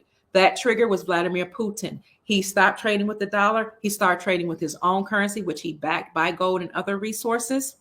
And then he led the BRICS Union or BRICS coalition to do the same. Remember, Russia is in BRICS. So he led, Vladimir Putin the leader of Russia led Brazil, Russia, India, China, and South Africa, BRICS, to drop the United States dollar. We've been reporting on that. I've been reporting that on my channel for the last 2 years before it made mainstream media, mainstream news, that BRICS was coalescing against the West. Then we brought the CEO of Miles Franklin Precious Metals Company, Andy Schectman, to reiterate and restate that, yes, this was a real thing, that countries are coalescing against the West. So Vladimir Putin inspired the BRICS nations to stop trading with the United States dollar. Then Saudi Arabia joined, which was very monumental, because what made the United States dollar the world reserve currency, and I learned this from Andy Schectman, what made the dollar the world reserve currency was our agreement with Saudi Arabia that they would give us oil and we would protect the Saudi empire in exchange for that. And then we would force all nations to trade using the United States dollar. And if they didn't, we'll put sanctions on them and we'll go into their countries and decimate their economy through war, decimate their currency through war. So that is what made the United States dollar the world reserve currency. That what gave the United States economic hegemony, economic power all over the world. So when Saudi Arabia joined BRICS, and then BRICS became known as Sal BRICS, that was the key. That should have sent shockwaves into the world to let everybody know that the United States dollar was done. Because if what gave us financial and economic hegemony was our agreement with Saudi Arabia to protect their kingdom and their empire in exchange for their oil and force all nations to trade using our dollar, if now Saudi Arabia joined BRICS, that means they were dropping the dollar. That means they're now a part of the BRICS coalition. They actually changed the name to Sal BRICS. That means that now there's no more United States dollar having hegemony. So whereas before the United States dollar had lost 98.2% of its purchasing power before that even happened, can you imagine how much of its purchasing power the United States dollar has remaining since Saudi Arabia joined BRICS, and then all the exporting nations joined BRICS, and BRICS became known then as BRICS Plus. So Brazil, Russia, India, China, and South Africa formed a coalition to trade amongst one another and secretively to help take down the deep state, the United States Incorporated, and the Federal Reserve banking system by coalescing against those entities and trade with gold, and by using gold and the resources that each country have to back their currencies, to strengthen their currencies and reestablish themselves as sovereign nations, meaning they have rule, reign, and control over their own currency, their own government, their own money, their own everything, their own education system, everything. That's what sovereign means. Sov means over. When you look at the etymology of the word, reign means rule and control. Now countries have rule, reign, and control over themselves. Now you and I have rule, reign, and control over our lives and our finances. So again, Project Sandman was a secret agreement between 209 countries that, when triggered, they'll stop trading with the United States dollar and start using gold for trade. Well, James Rickards, or Jim Rickards as people know him by now, an economist, said when that happens, you may experience an ICE 9 scenario. An ICE 9 scenario means that everything will freeze. Once all these countries stop trading with the United States dollar, the dollar will plunge to near zero overnight, and all dollar denominated assets will plunge to near zero overnight. That's why Andy Schectman, the CEO of Miles Franklin, has stated, you may go to sleep on a Sunday night and wake up Monday morning to a whole new reality, because the financial system is changing, and it's changing that quickly.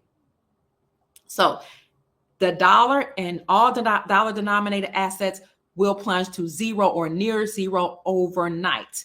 So we should brace ourselves for a housing market collapse, a stock market collapse, a collapse of everything that's tied to the United States dollar.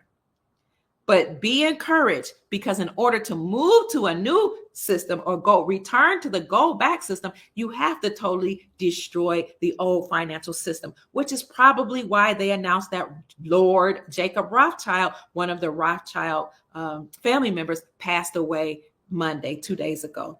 Now, people have said, yeah, but Kia, there are many other Rothschilds living. I agree. There probably are many Rothschilds living, but remember, according to Executive Order 13818, any entities, people, or organizations that participated in crimes against humanity and nefarious activities as it relates to humanity, listen to that word, and our children, which is still humanity, they will have their assets frozen and they will be judged at Guantanamo Bay. Crimes against humanity. I want you to hear that word. Crimes against humanity. If you've seen my podcast with Dr. Tony Vortex from the Meta Center, he always says this is the world of the human. Now, I know people say human has a bad name, but let's talk about, or it means something bad, but let's talk about how we know it, like human beings, what we know, living, breathing, flesh and blood. Humanity, okay. He says this is the year of the human, meaning that in this new era, in this new dispensation, this is about us. This is about God's creation versus the draconian, reptilian, whatever you want to call them, non-human and non-human hybrids that have taken over our economy and our republics and countries worldwide and enslaved us, so-called humanity. This is the era and dispensation of the humans. This is why Executive Order 13818, signed by President Donald Trump, stated that any crimes against humanity will be judged very harshly. Their assets will be frozen and they will be judged at Guantanamo Bay. This is also why Lord Jacob Rothschild died at 87. These people, elite people, are into numerology. 8 plus 7 equals 15. 1 plus 5 equals 6. 6 is the number for humanity. 6 looks like a pregnant woman. 6 is the number for mankind, man, humanity, us. So the elites are talking to each other, letting each other know that the era of the draconians, the nefarious entities that enslave the planet is over. This is the time of humanity, of us. This is also why an article came out that King Charles only has 6 months to live. Okay, when you understand and overstand how the elites operate, and I only understand a little bit or overstand a little bit, and you overstand a little bit about gematria and about numerology and astrology, then you can kind of put together the pieces of the puzzle as it relates to what the elites are doing and what they are saying. Let me show you, let me bring up the article. King Charles allegedly given 6 months to live amid pancreatic cancer battle. So this was published February 17th.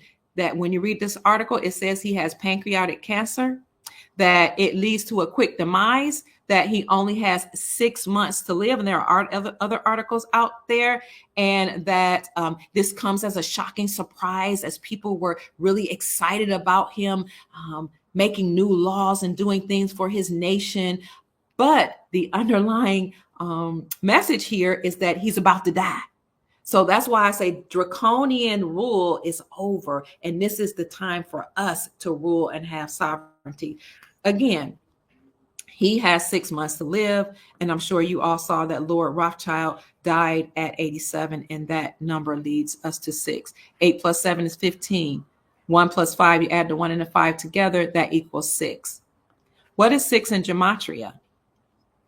Multiplicity in 3 dimensions. Okay, let's see. Multiplicity in 3 dimensions. What is the Hebrew character for 6? The 6th letter of the Hebrew alphabet is Vav, and it's a symbol of wholeness. So when you look at numerology, some charts would say, or some numerologists would say 6 represents humanity. Some will say wholeness. Some will say family, unity, and community. So it makes sense that the Hebrew letter Vav is a symbol of wholeness. The numeric value of 6 is intended to present 6 vantage points: up, down, left, right, front, and back. The 6th letter of the Hebrew alphabet is Vav and is a symbol of wholeness. So when I heard that Lord Rothschild died at 87, which is pretty young for a Rothschild, they usually die in their hundreds, I knew that there was a message encoded in that. And I don't even know the overall message, but I know the 6 is the number of the vibration of family, humanity, wholeness, and high vibrations. Not yet, babies. So it also makes sense that King Charles only has 6 months to live. King Charles allegedly was involved in child hunting parties. He and the queen and some of the people in his court and his bloodline. What they would do is they would dress up in these heinous outfits. They would then after they rounded up children, they dress up in his outfits and release them into the woods and the wilderness, and then they would chase them and hunt them down and do some very evil things to the children once they caught them.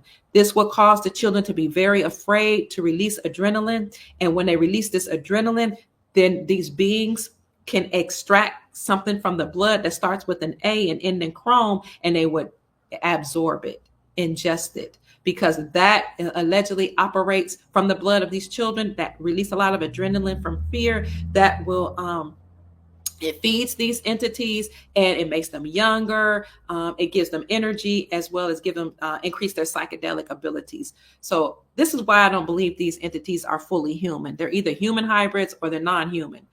But this is the type of things they would do. And Queen Elizabeth and her whole family bloodline in her court, where they were actually brought up on charges for participating in child hunting parties as it relates to Canadian children, Indigenous Canadian children.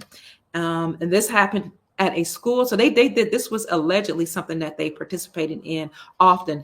But in one particular case, when there was a school, a private school of Indigenous Canadian children, the Queen met with them, and she and her family and her court allegedly participated in these child hunting parties. They hunted the children, hurt them, fed themselves off of those children, and one child lived. So the one child that lived was supposed to testify against the Queen, but on the day that he was supposed to testify, he came up missing. So the Queen was supposed to come to court, but there were no more witnesses. So what they tried to do was they tried to charge her family for the crimes that the Queen had done, because they iterated that the family most likely participated in those activities. So King Charles, so-called King Charles, has to go. His whole bloodline family is nefarious. They've done some horrible things to children. But again, they've committed crimes against humanity, crimes against wholeness of the planet, crimes against high vibrations, crimes against the family, the tribe, we the people, crimes against our sovereignty. So this is why they have to be ejected from the planet. Let me see if I can find something else about the number 6. Oh, I don't have the article up here, but so for some of you that know about the number 6, is that when they talk about 666, they have taught us that 666 is the number of the adversary, the number of the devil, the number of evil.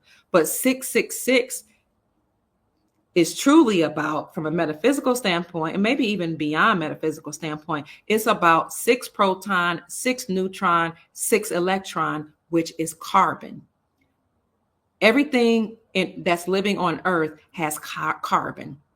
Some people even say carbon is related to melanin, melanated beings that have carbon. I think everybody has carbon, but particularly these bloodline families. And, even the Pope said this, that they were after all humans, but their number one target was the heavily melanated beings, the ones with the most carbon. Those are the ones that they really sought after. That's why they went after indigenous children, the altigenous children, the so-called blacks and the dark people on the planet. It's why they went in Haiti and destroyed Haiti through floods and through a lot of nefarious things that the Clinton family and others did. That's why they go so hard against the Black community in America and put drugs in the communities, guns in the communities, gangs in the communities, all type of violence in the communities, abortion clinic in the communities. They want everybody, but their first target was the heavily carbonated people, because these entities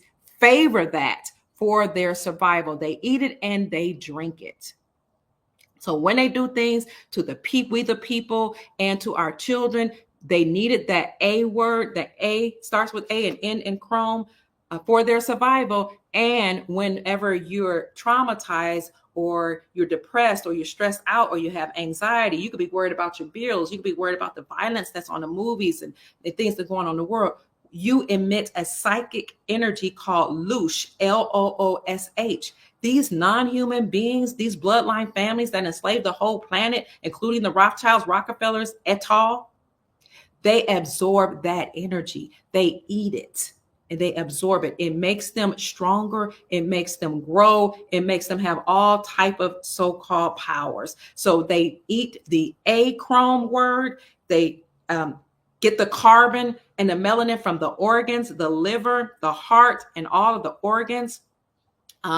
They absorb your energy when you are traumatized or you're just going through hardships, which is why they did so much to us to keep us psychically ill and mentally ill.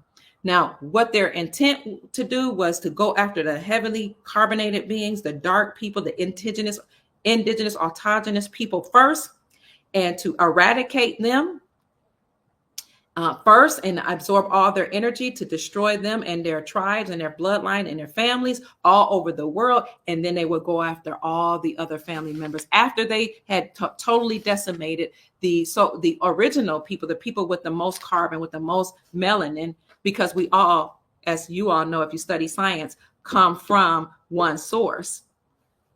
Once they got the so-called blacks or the carbonated beings and enslaved them and destroyed them, then they will come after the rest of our soul family. So that's what the 666 really is about. It's about carbon. It's about destroying life. It's about destroying everything that has life in it, whether it be people, trees, animals, the planet.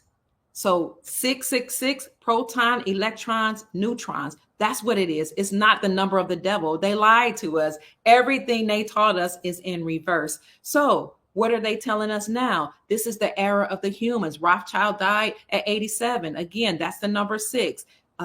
King Charles has 6 months to live. And then somebody told me, they said, Key, I want you to look at how uranium closed yesterday. And he said, you think they're trying to send us a message? I'm going to show you this, how they keep bringing up the number 6. And this is on Twitter. Let's see if it's here. Yep. This is Trade Girl Q. Now, according to her, she believes that World War III is about to begin. I say World War III has already ensued. Like, we've been in World War III. World War III was the whole planet being enslaved, and us, the benevolent beings, fighting against, and the white hats of the military fighting against the Rothschild bloodline and all these bloodline families that enslaved the planet. So I believe it's already here. And I agree with her that you're watching a movie, but everybody's going to be safe. Evacuations are underway. Like, people are evacuating from Texas right now. She thinks that it could be a black swan event. People will evacuate from these cities and states where they may stage a black swan event. But look at what my friend sent me. Uranium closed at 6.66 yesterday. And Energy Fuels, I don't know what this is, Amex closed, or maybe it's the same thing, 6.66. Why do they keep bringing up the number 6? What is it that they are telling us? My question is, what do you think it is? In my opinion, they're letting us know that these non-carbonated beings, these non-human beings, are being destroyed, that we're about to see a market collapse. So a stock market collapse, a dollar collapse, what else? A regime collapse, a changing of the guard. And we're going into a whole new reality. Let me know what you think in the comment section.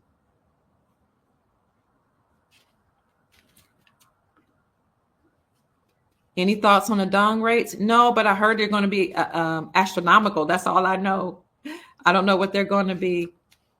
And let's see what else. Somebody says, thank you for great answers. If you're talking to me, you're welcome. It's my great pleasure.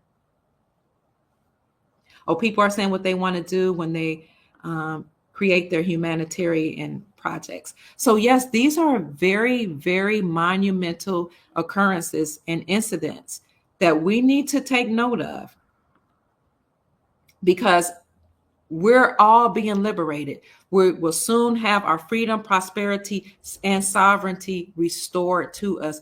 We're at the precipice. We are there at the apex of this new reality of being prosperous human beings or prosperous sovereign entities. Some people don't like the word humans, but prosperous beings. We're right there. Let me see. Any other questions, family? Trump has a list of 1,200 projects you can give money to, to help with those projects. Thank you, Dan. I appreciate that. Dr. Gerald Jekyll, thank you for sending me here. Great info, great minds. Oh, yes, we love that. Can you post a list, Dan? They want a list of Trump's projects. Or where can they find it? Dan says you will be given that list when you exchange. Thank you, Dan. A few countries have our taxpayers' money and we have no money to live on. I agree. Dr. Bob, hi, Dr. Bob Black says cash your NIQD at a bank. Wells Fargo is giving $28.50 per NIQD if you have a project. Ask for the contract rate. Thank you. So to everybody, if you are enjoying this show, then please hit the like button and subscribe to the channel if you will, and share the information that you see fit with your friends and family members. Canada too is struggling. So we're struggling all over the planet, actually. Thank you, Love BN Nubian. She says, hit the like button. It helps the channel.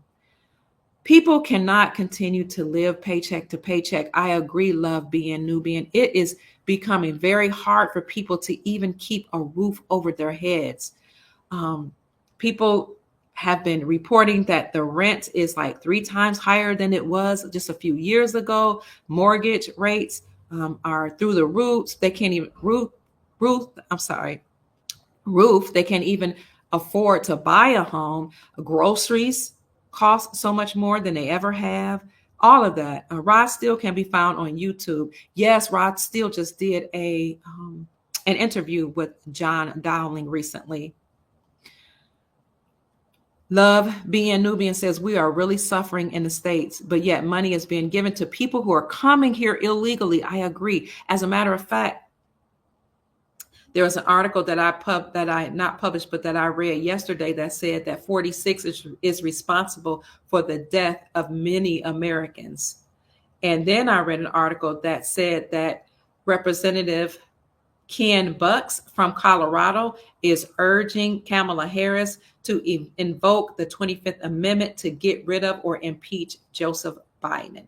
And I could see how, I could see why he would do that, because all these illegal aliens that are crossing our borders, they're taking welfare checks. They get welfare checks. They get welfare checks being food stamps, free money, housing, clothes. And it is said that they are given a right to vote. However, we don't think there's going to be an election in 2024 in November. We believe that the end of the system is occurring right now in front of our eyes, and the destruction of the financial system is occurring. So brace yourselves, family, and stay encouraged that things are turning for our good and happening for our good. God is always in control. Okay. And even if there was no such thing as a white hat of the military or Nasara white knights, you have rule, reign, and control of your own life. You and I don't have to continue to be slaves. We can say we're standing up against the deep state. We can actually declare our own sovereignty and walk like sovereign beings. We can grow our own food. We can learn to clean our own water. We can form alliances with other tribes or other family members and create a big, expansive community that helps each other. We can learn how to barter and trade with one another by providing a service for their service. I fix your car in exchange for food. I'll work on your house in exchange for silver. We can learn how to do this now. We don't have to remain slaves. We don't have to wait on a savior. Although the Creator did bring us people to help us, thank God, and entities and people from other places on the planet and in the galaxy, some say, if you believe in the Galactic Federation, to help us out with this war. But you and I have to do our part. We have to stop being complicit with whatever the deep state tells us to do. We need to turn off their harmful music. We need to turn off their harmful messages in the television. We need to educate our own children. We need to plant our own food. We need to take care of our own family members, our elders. We need to fix our own clothes and our own cars. We don't need these bloodline families to dictate anything to us. And we need to realize that we're sovereign. We don't have to take money from the United States Department of Education. We can follow the lead of Tennessee, which said we'd reject the United States Department of Education's money because we have enough money to fund our own schools. And if we didn't have the money, we would come up with it. So we need to follow the lead of Tennessee. We need to follow the lead of those states, which are countries that pass legislation to reclaim silver and gold as money. We need to follow Governor Abbott and create laws to employ our National Guard. We, the people, have power. We need to start acting like it. We need to go out and get our family members, bring them under one roof, which some people already do, rather than having 5, 6, 7 different households pay $2,000 or $3,000 a month in mortgage. It's just insane how we've allowed them to divide us. So you're paying $2,000 over here, you're paying $3,000 over there, you're paying $5,000 over there. Your bloodline is literally spending $10,000 or more per month to have a roof over their head. That's not including food, clothes, medicines, insurance, cars, education. Why? Why are we allowing this when we can bring our family members, our children, and our elders under one roof? If you can't be under one roof, but you can, you just don't want to be, because a lot of us are selfish and self-centered, and we're more concerned about self than we are the whole of the group. We used to be communal. All of us used to be communal before we allowed these bloodline entities to tell us that we should be egocentric and only be concerned about ourselves. I'm not saying don't be concerned about yourself. I'm saying that the world is huge, but we're all one. The first law of the universe, the first principle of the universe is the law of oneness, that we all came from source. We're all one. We all have source within us, and we all will return to source, no matter what your color of your skin is, your ethnicity, your nationality, your creed, bloodline, religious affiliation, political affiliation. We are all one. How did we allow them to separate us? So get your bloodline family together. Create a mission statement for your family. Create a vision statement. Look out into the future. What do you want for you? What is your projection for the future of your family? That's your vision statement. Write it out. What is your mission? What is your purpose for yourself and your family? Write it out and bring your elders back home. Bring your children back home under one roof and put your money together and your resources together, and then you'll thrive. You can also use your energy to create businesses so that you don't have to work for these corporations. Thank God, the good news is that 569 corporations filed bankruptcy last year, and more filed bankruptcy in 2024, and we just begun. The good news also is that many of those banks that are not compliant crashed, they failed. That's why we had 5 major banks to close in 2023. We had 20,000 bank positions slashed in 2023, and we had 3,000 bank branches to completely close. And there will be more. The universe is conspiring to assist us, not to do the work for us. So this is why the Creator has inspired a white hat of the military and people in power who are benevolent to crash the system, to take down the deep state, to remove the Rothschilds and Rockefellers and bloodline families that have controlled the finances of the world.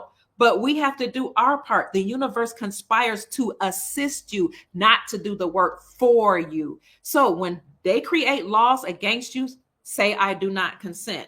Operate like that, because a lot of things, including income taxes, is voluntary. If we all got together and said, I'm not going to pay this, I'm not going out to work for some of these nefarious bloodline families, if we all were on the same page, they wouldn't be able to enslave us. But it starts with you and me, and one family at a time. Get your family members. Write a mission statement. What is the purpose and mission of this family? What is the purpose and mission for myself and this family? What is the vision Write it in a statement. What is the trajectory? Do you know that there are bloodline families such as the Japanese that have a mission and vision statement for what their posterity will look like 1,000 years from now? I had a friend who worked for, I think it was it Mitsubishi? I can't remember. It was one of those, I think it was a Japanese company. And he said all the people in higher management had to read books from hundreds and documents from hundreds of years about how to run an operation for thousands of years. And all that was based upon how certain Japanese and Chinese bloodline families create plans for thousands of years. So while we're asking each other, what are you going to do for today? Which is good. What's your 5-year plan? You have people that actually, and families that plan for hundreds and thousands of years. So what is the trajectory? What type of legacy do you want to leave for your family? We're moving into a whole new era. Start using your sovereign power, your will, the power that you have, your God-given power to control your own life, to help your family, to leave a legacy for your family. Create that vision and mission statement for yourself and your family. Bring and pull together your resources and help each other to survive and thrive. Once you do that, you also need to go out and look into your community to see who's growing the food, who's fixing the cars, who's making the clothes, who's good at art, who's good at music, who's good at creating solar panels, who's good at providing a service for your hair, who's good at educating your children, who is good at philosophies, who's good at, perpetuating the laws and the rules of your bloodline family, or the religion, so to speak, of your bloodline or your tribe or your community. And you need to go and support those people, make alliances with those people, and work together to do business with them, not only in your families and in your communities, but at some point you will expand and be able to do trade and provide services with people in other communities. This is why they divided us by race, religion, creed, skin complexion, religious affiliation, political affiliation, because as long as we were divided, they would control all of us. Divide and conquer, right? And we will continue to work like slaves. You have to continue to work to pay rent. You have to continue to work to eat and to do everything you want to do. But I'm imploring you, begging you, and encouraging you, family, to operate in your sovereignty. Go get your family members and strengthen your family unit. Pull your resources together and help each other to survive and thrive. That is how we help the universe to bring in our sovereignty, prosperity, peace, and freedom. All right. I'm off my soapbox. Are there any other questions or comments? Dr. Bob Black says the dong, as it relates to the dong, consider a float of $7. The floor rate will be 71 cents. Thank you, Dr. Bob Blank. He says he's getting $5 per dong. Thank you for sharing all the information. I really appreciate that. Hi, Michael Smith. Blessings back to you as well. I appreciate that. Yes. So I see you talking to each other. I didn't get taxed on silver that I was able to get. That's what Love BN Nubian says. That's the only thing I'm not being taxed on is precious metals. And having said that, if you are interested in precious metals, you want to go to your local coin shop to see what they have, because there you can take in whatever they have in inventory right away. But if they don't have what you need, then you can call our affiliate, Miles Franklin, at 952-929-7006 and let our brokers know what it is you're interested in, whether it's a gold IRA, whether it's bullion and silver and gold, or constitutional silver. You can also ask questions, because all of our brokers are able to answer your questions about geopolitics, finances, and economics, and they will take your order, process your order. Also, they can help you with the Gold IRA. They can help you with storage and all of that. But make sure you let our brokers know that Dr. Kia Pruitt referred you so that you can get the best prices in the industry. Let's see. I think that's about it. The resident made a trip to the hospital today. Oh, number 46 made a trip to the hospital. Anybody have updates? Thank you, Jacqueline. And you had some typos. Okay. What'd you say? You woke up to 61 degrees and now all of a sudden it's 30 degrees. Wow. Where are you? In Ohio. Oh, many homes are damaged from tornadoes in Ohio. Homes damaged in Ohio from tornadoes. People having to be evacuated from towns in Texas due to the nuclear explosion.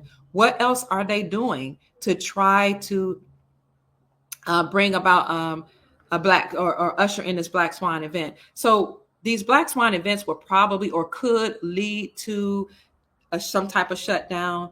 One article I read yesterday said, and you can go to my podcast that I did yesterday, said that there was an alert and announcement that says we might be shut down for 3 days. I'm not sure how many days we could be shut down, but I have heard for many years that we will have an emergency broadcast system announcement or an emergency alert system announcement where the president or the military, because, you know, right now we're operating under military law since the deep state did a coup d'etat and overtook our government. So now the military had to stand in and take over and make Donald Trump the commander in chief. And they had to stand in the stead of a president. Although Donald Trump is still the commander in chief, but they had to stand in and take down those nefarious activities. So allegedly the military, well, we know the military is in charge, but allegedly the National Guard we know they're deployed, but they may exact or enact a curfew while we're indoors, if that happens, for 3 days. But at the same time, you'll have an emergency broadcast system announcement that will come on the television, the computer, and the cell phone to let you know about this war against the deep state and that the republic has been restored along with constitutional law and the gold standard. And they will show some of the arrests of the nefarious entities and people high up, CEOs of banks, world leaders that have done crimes or participated in crimes against humanity. So this revolution will be televised. Now there was part of the revolution that wasn't televised. So Ancestor Jill Herring Scott, we appreciate you saying that the revolution will not be televised because most of it wasn't, and the mainstream tried to cover it up. That's why whenever number 45 said that the mainstream media was a liar and that they were fake news, they chided him and made fun of him. They tried to take him down on many accounts because they tried to keep the revolution quiet, that Donald Trump was leading the takedown of the deep state. He, Vladimir Putin, and Xi Jinping, as well as some other world leaders. So this part of the revolution will be televised when we have an emergency broadcast system announcement. What looks like Maui? Is it Texas that's looking like Maui?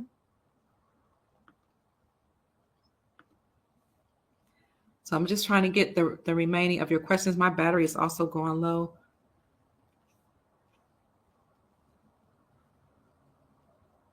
Okay, I see you all talking to each other. Keep chatting with each other, family. 666 is melanin. So they all the while they were talking in codes. They told you to be afraid of 6 protons, 6 neutrons, 6 electrons, carbon, melanin, when in fact they prefer it. Everybody knows now. It's been actually reported worldwide that these dark entities preferred melanin. They want to eat everybody, but they preferred melanin. Again, that's why they had abortion clinics in the urban neighborhoods. That's why they had child hunting parties amongst indigenous children. That's why allegedly Oprah Winfrey had her school and the girls went missing. That's why we had catastrophe after catastrophe in Haiti. That's why we had the Hurricane Katrina in Louisiana. Of course, they were also upset with the Empress there, Empress Birdie Gaston L. Turner Bay, which became a mayor in Louisiana in one of the towns there. So they were against all of us. Their main target was melanin and carbon because they needed it to eat. Thank you, Don Teasy, for the confirmation. You remember a story where back you think it was a dead female on the ground of Bucks Palace around 7 years ago. Wow. Hi, Aura from New Zealand. It's good to see you. So it's so many of you are here. Thank you for participating in the chat.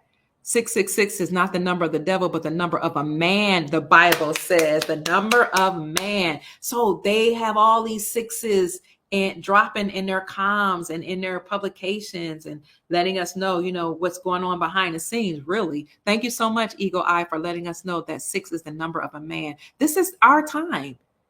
Real human beings, no matter what your skin complexion, religious affiliation, or political affiliation, nation, ethnicity, this is our time to thrive. And this is why God is allowing prosperity to be ejected into the economy, and why each of us will have thousands and tens of thousands ejected into our quantum accounts every month, coming soon under Nasara, because the Creator wants us to experience not only sovereignty, but prosperity, peace, and abundance.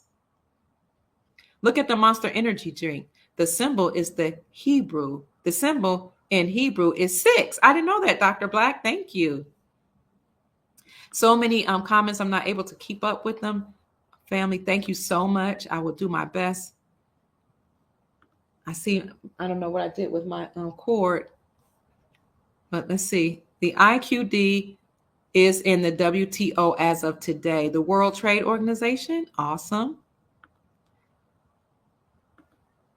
222 people in the chat. Thank you, family. I appreciate you. Somebody says, speak, Doc. So true. Thank you, love, BN Nubian.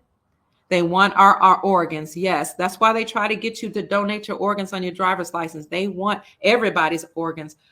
They're looking for the carbon and the melanin, no matter what race you are. But the more heavily concentrated your melanin, the more potent it is. The darker the you are, allegedly, the darker you are. I'm just going to say it. And the richer your bloodline is with melanin and carbon. That's what these entities were after. That's what they needed. So 666 was not the sign of evil or the devil. They're the ones that's evil, not us.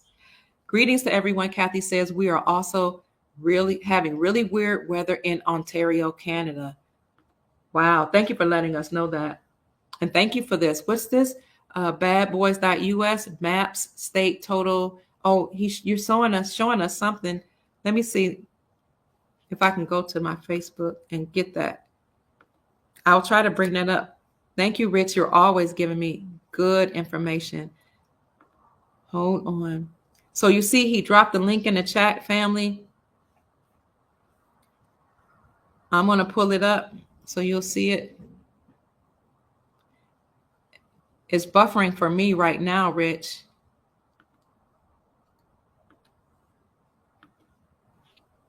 Oh, my computer is freezing up, family. Oh.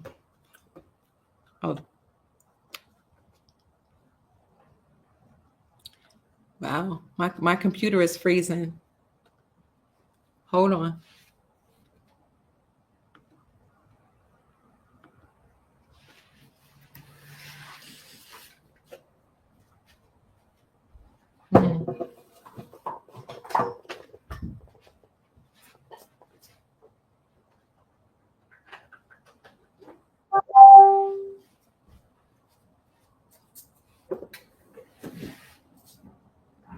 That's better.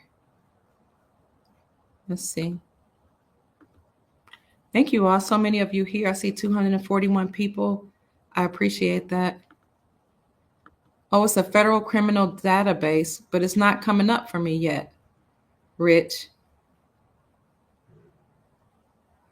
Badboys.us. It's not coming up for me, but he did drop the link in the chat for you all to look and see. Oh, here it is. Now I'll bring it back up. There it is. Thank you, Rich. Let me see what this is. Top unsealed by the state. Number 1, Texas. Number 2, California. Number 3, Arizona. Number 4, New Mexico. Number 5, Florida. Number 6, New York. Number 7, Ohio. Number 8, North Carolina. Number 9, Missouri. Number 10, Virginia. What are these sealed? Are these sealed documents or sealed arrests, Rich? My computer is giving me a hard time. It keeps freezing on me. Oh, okay. He said he had to open it on a desktop. on your phone? Okay, it keeps freezing on me, Rich. You had to open in desktop with your phone. Okay, I'll do that later on. I love you more, currency provider. Thank you. How would anyone know the rate when we're not exchanging yet? People are so. In my opinion, you are wrong. Some people are guessing, and then some people, I can tell you that, like the gentleman I told you about that worked with Empress Verdiasi L. Turner Bay, who was known as the Empress of the Washita or Ashita tribe, Ashita people in America, who took the United States government to court. He worked with her on that case. He told me that a group of military people, a group of the Grand Army of the Republic, who told them about the removal of the deep state, came to them in the 90s and told them about it, and also told them that they would revalue currencies, actually told them a rate. And the rate that I'm hearing is down like $3. Some people saying $4. Well, before they were saying 15 cents, right? And I was saying, nope, that's not it. Because what he told me was the rate was going to be astronomical. I'll repeat it. I think he said the dinar and dong. Some people said the rate would be like as much as $100. But I don't know if that's over the USD. Okay. No matter what the rate is, it's going to be 1-to-1 with our United States Treasury note, because our new note, the United States note or United States Treasury note, will be backed by gold. So I'll just say that some people are guessing, whether it be educated guesses, or maybe they've heard somebody say it, or maybe, they just leaked information that somebody at a higher level, I'm not going to say at the highest level, leaked to them. But I will tell you, like, as you said, what is it, loan, CAO, most of us are only reporting what we have studied, researched, heard, or learned about. Some things we won't know, like exact rates, exact dates. We won't know. We don't even have high enough clearance to know this type of high level information. So it's just based on research and guesses. Thank you so much for that question. That was a great question.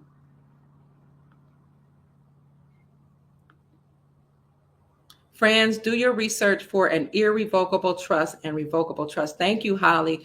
You're going to want to make sure you put your assets into a trust that's based on common law, that's not attached to an EIN number. Now we have trusts that are attached to an EIN number, but the EIN number is attached to the IRS, and the IRS has been dismantled. So in this new reality into which we're going, the IRS will cease to exist. So the new trust will be based on common law. So you will have like something like a common law living business irrevocable trust or revocable trust. Again, that's based on the Constitution and or common law. So look into that. They should have people in our new management centers, known as the banks, that will help us with our trust, because they are working for us. So thank you, CEO Exact Mogul. See, I think this she says, or he, I'm not sure. I think the mogul says, I heard the rate for IQD is 128 and the dong 120. Thank you, because I've been saying for years it's $100 at least, and they were saying no, it's only 15 cents. That's what they were saying in 2018. And I'm like, I heard it was over $100 or more. It's going to be exorbitant if you own the dinar and the dong. I can't say for sure, but I can tell you what I heard. A bank can set up a trust for you. A financial advisor can also set up a trust for you, Holly says. Thank you, Holly. I thought the IRS, yes, it was done away with. You're right. You're right. I'm just saying that the trust that most people have now was under the old system. That's why it's attached to an EIN number. It's also the IRS has been defunded and dismantled, which is why, our journalists on the ground reported that the lights were out, because at the headquarters. And that's why the IRS, they actually put out a press release that told millions of Americans last year not to even file for taxes. They basically told us they were done with, but people do it out of habit and out of fear. And what I told people to do is, if you're not certain if it's true that the articles that they printed says don't file your taxes is real, then write a letter and ask for forgiveness. And the people that did that got it. Just tell them you need for your the amount that you owe to be forgiven, or ask for an extension, and just keep extending it until it's widely known that the IRS has been done away with. Because we know that the duties of the IRS and the Federal Reserve were actually put under the United States Treasury Department, because anything dealing with money has to come under the United States Treasury Department, as it relates to our in accordance with our republic and our Constitution. President Trump, by the way, put the duties of the IRS and the Federal Reserve underneath the Treasury Department. And I reported months ago that the Federal Reserve is defunct and has been dissolved. They're insolvent. They don't work anymore. They're done away with. That's why Rothschilds are dying. I think David Rothschild died not too long ago. Lord Jacob Rothschild died. And some people, I listened to Bix Weir, who worked in the financial industry for many years. He has said that they knew that the Rothschild family, basically, number one, they could do whatever they want, but they also are saying that they have not put anybody else in place after Lord Jacob Rothschild. And the reason why they have not is because they've been stopped. They've been preventing from doing so. That whole system has been decimated. This is the changing of a guard. This is the end of the financial system as we know it, the end of the SWIFT system, the usher performed at the Super Bowl, the ushering in of a gold and silver backed quantum financial system. It's over for the old guard. So Rothschild is dead. King Charles is dying. Oh, and Biden, somebody reported, was rushed to the hospital today. It's been widely reported that he's ill. He's very sick. So people know that this is the end of the system by now. And if you don't know, if we didn't know, now we know. So that's what I wanted to report. But, let's do a recap. The banks all over the globe have met. The top banks have met. They met starting in February the 20th, on February 20th, 8 days ago, to prepare for the currency exchanges. Let me see how they say exactly. Let me see. I'm going to read it exactly how the article says. Global banks met February the 20th to prepare for Basel III compliant Tier 2 notes, or Tier 2 capital. What is Tier 2 capital? I'm glad you asked, because I looked it up. According to Investopedia and some other sources, Tier 2 capital is currency such as revaluation resources, or some people call them revaluation reserves, as well as some other reserves. Revaluation reserves are your revaluation currencies like your Iraqi dinar, your dong, your zim, your rupiah, your rupee, and other foreign currencies. So banks are preparing for Basel III compliant Tier 2 notes. They're preparing to receive our currencies because our money will strengthen the health of the banks. It will also prevent the banks in case they get in financial trouble. It will protect them against bankruptcy, and it will protect them against any type of losses. It will avert bankruptcy and fortify the bank's resilience against unforeseen economic shock. So the banks are preparing to receive our currencies, meaning they need us. They need your currencies to strengthen the health of the banks. Under Basel III compliances, banks had to acknowledge, number one, gold as a Tier 1 asset. Gold protects the bank against losses and bankruptcy. It is the strongest currency. Really, it is real money. It is the strongest asset, I should say. And also Basel III compliancy stated that banks had to recognize Tier 2 assets and be prepared for and receive Tier 2 assets and prepare for those currency exchanges. So if you have those currencies, family, you're in a good place, and one day you will be very wealthy. If you want to stay up on what's going on with the Tier 2 movement as it relates to these banks, follow Ariel, Ariel on Twitter. Stay up with me because I follow him, and I'm going to be doing my research every day. Also in the news, we saw that uranium energy closed at 6.66. There's that number 6 again.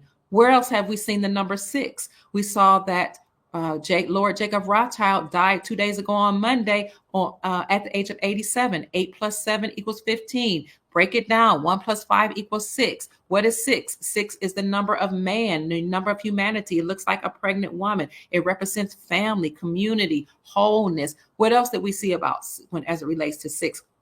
King David King Charles has 6 months to live because he has pancreatic cancer. So all of these things are just comms being dropped to let us know that the old guard has been overtaken by a whole new system. What else have we heard? We heard that Representative Ken Bucks out of Colorado is calling upon Kamala Harris to evoke the 25th Amendment to impeach Biden. Now, we appreciate him for saying that. He is not a proponent of impeachment, by the way, but he's getting tired of Biden. He's seen the reports that James Comer, the chairman of the House Oversight Committee, put out. You can go to house.oversight.gov and see all the evidence against Biden. Type in house.oversight.gov or go to House Oversight on your in Google. Go to the search engine part of that, the little search icon, type in Biden. You will see all the evidence that James Comer, the chair of the House Oversight Committee and the Oversight Committee, has published and produced as it relates to the Biden crime family being very heavily involved in crimes against humanity. So Representative Ken Buck said it's time for Kamala Harris to impeach him. Now, we happen to know that Kamala Harris has probably already been done away with, but, they have to do this for the masses, because everybody doesn't know this. We also know that Harris is not legitimate. They're saying that she will operate as the president in the stead of 46. But as I presented to you many, many times, many years ago, even before she ran, while she was running, I should say, I presented to you that, and I said it also yesterday, she's not natural born. According to the Constitution, the forefathers who created the Constitution, in order to be a president, you have to be natural born. Natural born means you have to come from that region. It really literally means you have to be Aboriginal, okay? But they expanded the definition of natural born to include being born on that land. You got to know the difference between autogenous and native and indigenous, okay? The autogenous people came from that region. So that's neither here nor there. According to the Constitution, in order to be president, you have to be from that place. You have to be natural born. She was native born. She was born somewhere else, allegedly. And even if she were born in Oakland, California, which is what they say, she is not considered natural born because her bloodline is not from America. Okay, you have to understand etymology and the language of the Constitution. Who do I have to back me up? John Eastman, who was the he was a professor of Chapman University. He is also a constitutional expert, a constitutional law expert. He is a constitutional law professor. He said the same thing. Kamala Harris is not natural born. Ted Cruz was natural born, according to him. He was born and his bloodline was born in the Americas. However, Kamala Harris is not natural born. So 2 stipulations: you must be natural born and subject to the jurisdiction of the state in which you were born. She is not subject to the jurisdiction of California because she's not natural born here. Her parents were not naturalized here. They're not from here. Her parents are from allegedly Jamaica and India. So it's not only about proximity as it relates to whether or not you're able to serve as president. It's also about allegiance. So because she was an anchor baby, her parents were not naturalized here. Her parents are not from here. They are not natural born. Her allegiance is to the countries and the nations of her people. Her allegiance is to Jamaica in India or wherever her people are from, whether they're really Zionists, I don't know. Wherever they're from, that's where her allegiance is to. So again, in order to serve as president, you have to be natural born and you have to be subject to the jurisdiction thereof, subject to the jurisdiction of that bloodline area. She's not legitimate. So I can appreciate Colorado's Representative Ken Bucks for saying that Harris needs to evoke the 25th Amendment in order to get Biden out of here. And if they go that route, I would be excited. But we know he has to go, whether it's that way or whether it's because of the case that the Brunson brothers brought up against Biden, Kamala Harris, Nancy Pelosi, and 385 members of Congress. Remember that lawsuit? That case, that the Brunson brothers brought against the Supreme Court, and the Supreme Court refused to hear it, which is a violation of our rights. They have actually committed TREASON if they know that there's a potential threat to our country, and they would not hear the case, so they can be held on charges of TREASON. The Brunson brothers, brilliant trumpet players who are more than trumpet players, trust me. They were world renowned, and trust me, they are some people that probably know President Donald Trump. That's why it's trumpet players. All of this is scripted, okay? So they brought up another suit that said that the Supreme Court must hear the case. Then the Attorney General passed a law or some type of, I don't know, was it, a memorandum? And he said in the memorandum that single-handedly Judge Clarence Thomas could make a decision on that case. And if it is found that Biden, Harris, Nancy Pelosi, and 385 members of Congress committed TREASON in any way or any crimes against humanity, if they participate in the fraud that occurred in 2020, that words that start with ELECTION, if they participated in that, then all of them must have their credentials stripped, and they may never serve again, and they have to face punishment. And the punishment for TREASON is execution. I have to be careful. I actually got a strike on my channel a year or two ago for saying that, what the penalty for treason is. So I better be careful. So we have the Brunson case. We have the Attorney General saying that Chief Clarence Thomas or Justice Clarence Thomas by himself can make an announcement about that and can hear that case and judge it. We have Marjorie Taylor Greene bringing up articles of impeachment against Biden. And now we have Representative Ken Bucks saying that Harris needs to evoke the 25th Amendment. And we have all of the proof by the chair of the House Oversight Committee, James Comer, providing evidence that 46 participated in TREASON and nefarious activities as it relates to UKRAINE over there in that country that Putin actually uncovered and declared war on. He has evidence that he participated in business deals with the CCP. He has evidence of a check that was written to the CCP. But the good news is that 400 million people defected from the CCP. I reported that 2 years ago. They defected in the summer of 2022, and there was a big celebration. It's called Qaidong, I think, QUIDONG, something like that, or Qaidong, which was the celebration of, or the freedom and liberation of all of these 400 million people that defected from the CCP. Another note that I want to make is that China's largest real estate company, Evergrande, filed bankruptcy August 2023 here in America because they own land and resources and assets here in America. They filed bankruptcy in August of 2023, and then they were commanded, to liquidate their assets earlier this year in 2024. So the CCP has been done away with. But my point is, Biden has to go. He has to go. Oh, Golden Arrow says, thank you and blessings to you from the farm. You're welcome. It's my great pleasure. So he has to go. He will go, and an announcement will be made about all the stuff that's been going on. Again, some people say it'll be for 3 days. We'll hear the announcement. Some people say it'll be 10 days. We don't know how long it will be, but brace yourselves for the deep state trying to create some type of black swan event. You hear about this unlikely, unseemly weather that's going on in different regions of America and in Canada. You hear about the fires and the nuclear explosion in Texas. No telling what they're going to do. We know that they're going to totally decimate the financial system, that we're going to have a stock market crash,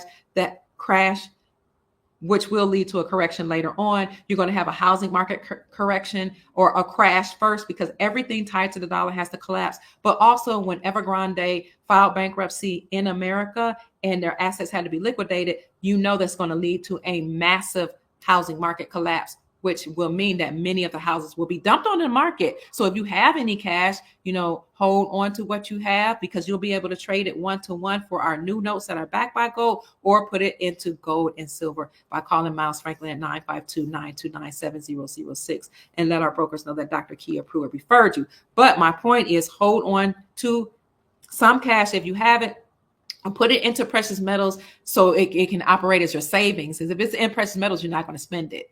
And then when all those houses are dumped back on the market, and I see it happening now, I've seen houses come down. First, it was like $5,000, $10,000. Now it's $20,000, $50,000. I'm watching the houses in Florida come down drastically. Watch in your state. It's going to keep happening until we go to prices that was back to 1971. Some people say back to 1951 or before. So I'm excited about that. The prices will go down, but before that, you might see prices continue to creep up into the dollar, and the dollar system has been completely decimated. Oh, Biden had a physical today. Thank you. So that's it, family. I so appreciate you hanging in there with me. I just wanted to give you all the news. Did I cover everything in our recap? I think I did. Oh, I also wanted to say or reiterate that our states are reclaiming their sovereignty. That's why 43 states passed legislation to reclaim silver and gold. That's why states have released the National Guard on the ground following Governor Abbott's lead. That's also why Tennessee decided that they will no longer take money from the United States Department of Education, because they said we can take care of our own children and educate our own children. Yeah. I hear, she says, love being Nubian says, I'm so sick of hearing about these devils that have already been deleted. I hear you. Amen. Mark has 2 houses in Florida, one in Jacksonville and one in Orange Park, both rentals. Yes. I'm in Jacksonville. I think Orange Park is probably about 20 minutes from me. Joel was great to work with at Miles Franklin. That's great to hear, Blanche. So Joel is a broker. My broker's name is Justin, and many of you have brokers with Miles Franklin. So this is if you are interested, and if you have cash or a savings and you desire to put it into precious metals, order from our affiliate who has been in business for 34 plus years with an A+ rating with the Better Business Bureau, not one documented customer complaint, a stellar reputation. All the brokers have all their licenses, all the regulations they've passed, and the people, have clearances. These are people that Andy Schectman, the CEO of Miles Franklin, knows personally. Some of them are his family members or friends he's been friends with since high school. He believes in supporting his family and his community, which, some people say never hire family, never hire friends. He does not support that thesis. So the people that are hired at Miles Franklin have a stellar reputation, and this is why I'm an affiliate with this company. So if you're interested, call 952-929-7006 and let the brokers know that Dr. Kia Pruitt referred you, so you can get the best prices in the industry. Let's see what else you have. Good day, my sister. Thank you for keeping us informed. You're more than welcome, Anthony Hood. Now, on yesterday, I talked about much of this as it relates to the changing of the guard. And let's see, what else did I talk about on yesterday that I wanted to bring to your attention? That's not it. 1 minute, family. There was something I wanted to. Oh, there was an article that asked, should you put your assets into gold? More and more economists are speaking out about gold. Decades ago, the only economist that I heard speaking out about gold was Peter Schiff, and people made fun of him. They talked about him. They said gold is a relic, that it doesn't make sense to have gold. And now, you're welcome, Sister Beverly, more and more economists are saying gold is money, and that is the best way to hedge against inflation. It's a way to protect your savings, and it's lawful constitutional money. So you can also find an article that says the world is hurtling back towards gold as money. This article asks, should you convert your cash savings into gold? It used to only be Austrian economists that would say that, because Keynesian economists supported the stock market and the USD. But Austrian economists say gold is money. This article says gold as an investment vehicle has withstood the test of time. Human beings, there's human again, the number 6, right? 6 represents human, the number of man. Human beings have sought out the precious metal for thousands of years, and the interest in gold investing only seems to be growing. If demand for gold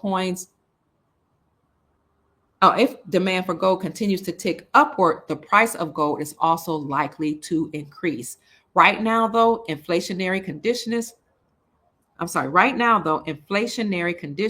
are also driving down the value of the dollar. It's a basic economic principle, as an aside, I've said this many times, that as the dollar decreases in value, gold increases in value. So this article says it can be difficult to protect your cash from losing buying power. Considering that inflation remains persistent in today's economic environment, you may be wondering if it's smart to convert all of your cash savings into gold. In short, the answer is probably not. You probably don't want to invest all of your cash into gold. You always want to keep some cash on hand in the case of emergency, and also to pay your bills. And because we're still on a fiat system, right, worldwide, until we have that official announcement. So in short, the answer is probably not. Don't put all of you, according to this article, your cash into gold. But it could be wise to invest some of your money into precious metals. And here's what you need to know about gold. And it'll go on into why gold is important. If you saw a podcast that I did a few days before, when was this? Let me show you. When was this? This was, I think it was 2 days ago. It says here on my Rumble channel, 1 day ago, I actually read a letter that was published in Miles Franklin Precious Metals newsletter. And this letter was written by David Schechtman, who is the co-founder of Miles Franklin Precious Metals Company. And he is the father of Andy Schechtman, the CEO of Miles Franklin Precious Metals Company. So let me show you what that podcast looked like, because in that letter, he said the time to act is now. He first published that letter in April. It came out in their newsletter. He talked about how billionaires were getting into gold and people were starting to buy up so much gold that some wholesalers were running out. So he said the time to act is now. I kid you not. And some of you remember this. I was reading his article, simply just reading his article in April. And when I read the article, people started saying their YouTube channel was cut. I can't find you anymore. I started getting messages on my phone saying, Kia, check, we can't hear you anymore. We can't see you anymore. As I was reporting what David Schechtman was saying about how BRICS was coalescing against the West, and BRICS was going to expand and grow, and all these countries that were added onto Brazil, Russia, India, and China, South Africa, that coalition, how it was growing and expanding, how that will lead to a collapse of the dollar. He was saying, take your money out the banks now, put your money into something hard, something secure, something that will grow in value and maintain its value. Put it into hard assets. He was urging us to do it right away. I'm reading the article. YouTube not only cut that podcast, they deleted my whole channel. This was in April. I lost all of my viewers. I lost my channel. I don't even think I had started making money. That was my second channel. I was climbing up to, like, I was about to make $100. Once you make $100, by being in alignment with, or in collaboration with the ads, working as a team with these AdSense or Google Sense or whatever, Google Sense ads. Once you reach up to $100 in ad revenue, then you can actually start taking that money. They'll start putting money in your bank, that $100 and more in the bank. Well, I had just reached the peak of $100 and my viewership was starting to grow. I didn't get any money because they completely shut off my channel. That was the second channel. The first channel they cut off because I was talking about the Biden crime family. So I had gotten, I think, 1 strike for that. I got another strike for saying that the storm is upon us. And I talked about a number 45 helping to take down the deep state. And I can't even remember what the third strike was about. So I've lost 2 channels and I now have a third YouTube channel up. So family, please go back and look at this. This is on my Rumble channel. It's also on my YouTube channel. It has the same meme here, or whatever you could thumbnail here. I say they don't want you to know that the system is going up in flames. The time to act is now. So he made that announcement in April, and that was shortly after a billionaire had contacted Miles Franklin and put $50 million in silver and $50 million in gold. So much is going on, family. I just want to keep you abreast of that. I don't want to keep you too much longer. It's already been 2 hours and 34 minutes. My goodness. Thank you for staying here. A Kansas bill would make gold and silver legal tender in the state. This is huge, Vince Carter said. Absolutely. Kansas is doing it. Well, Ohio, Missouri, many states, 43 states actually passed legislation to reclaim silver and gold as money.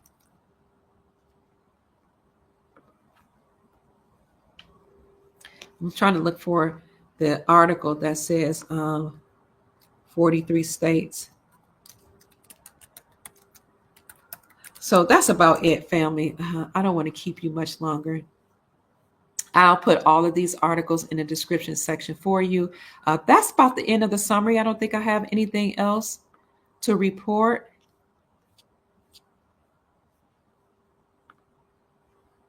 So good news for those of you that hold currencies. The banks are preparing right now for those exchanges, to make those exchanges, because again, they need you.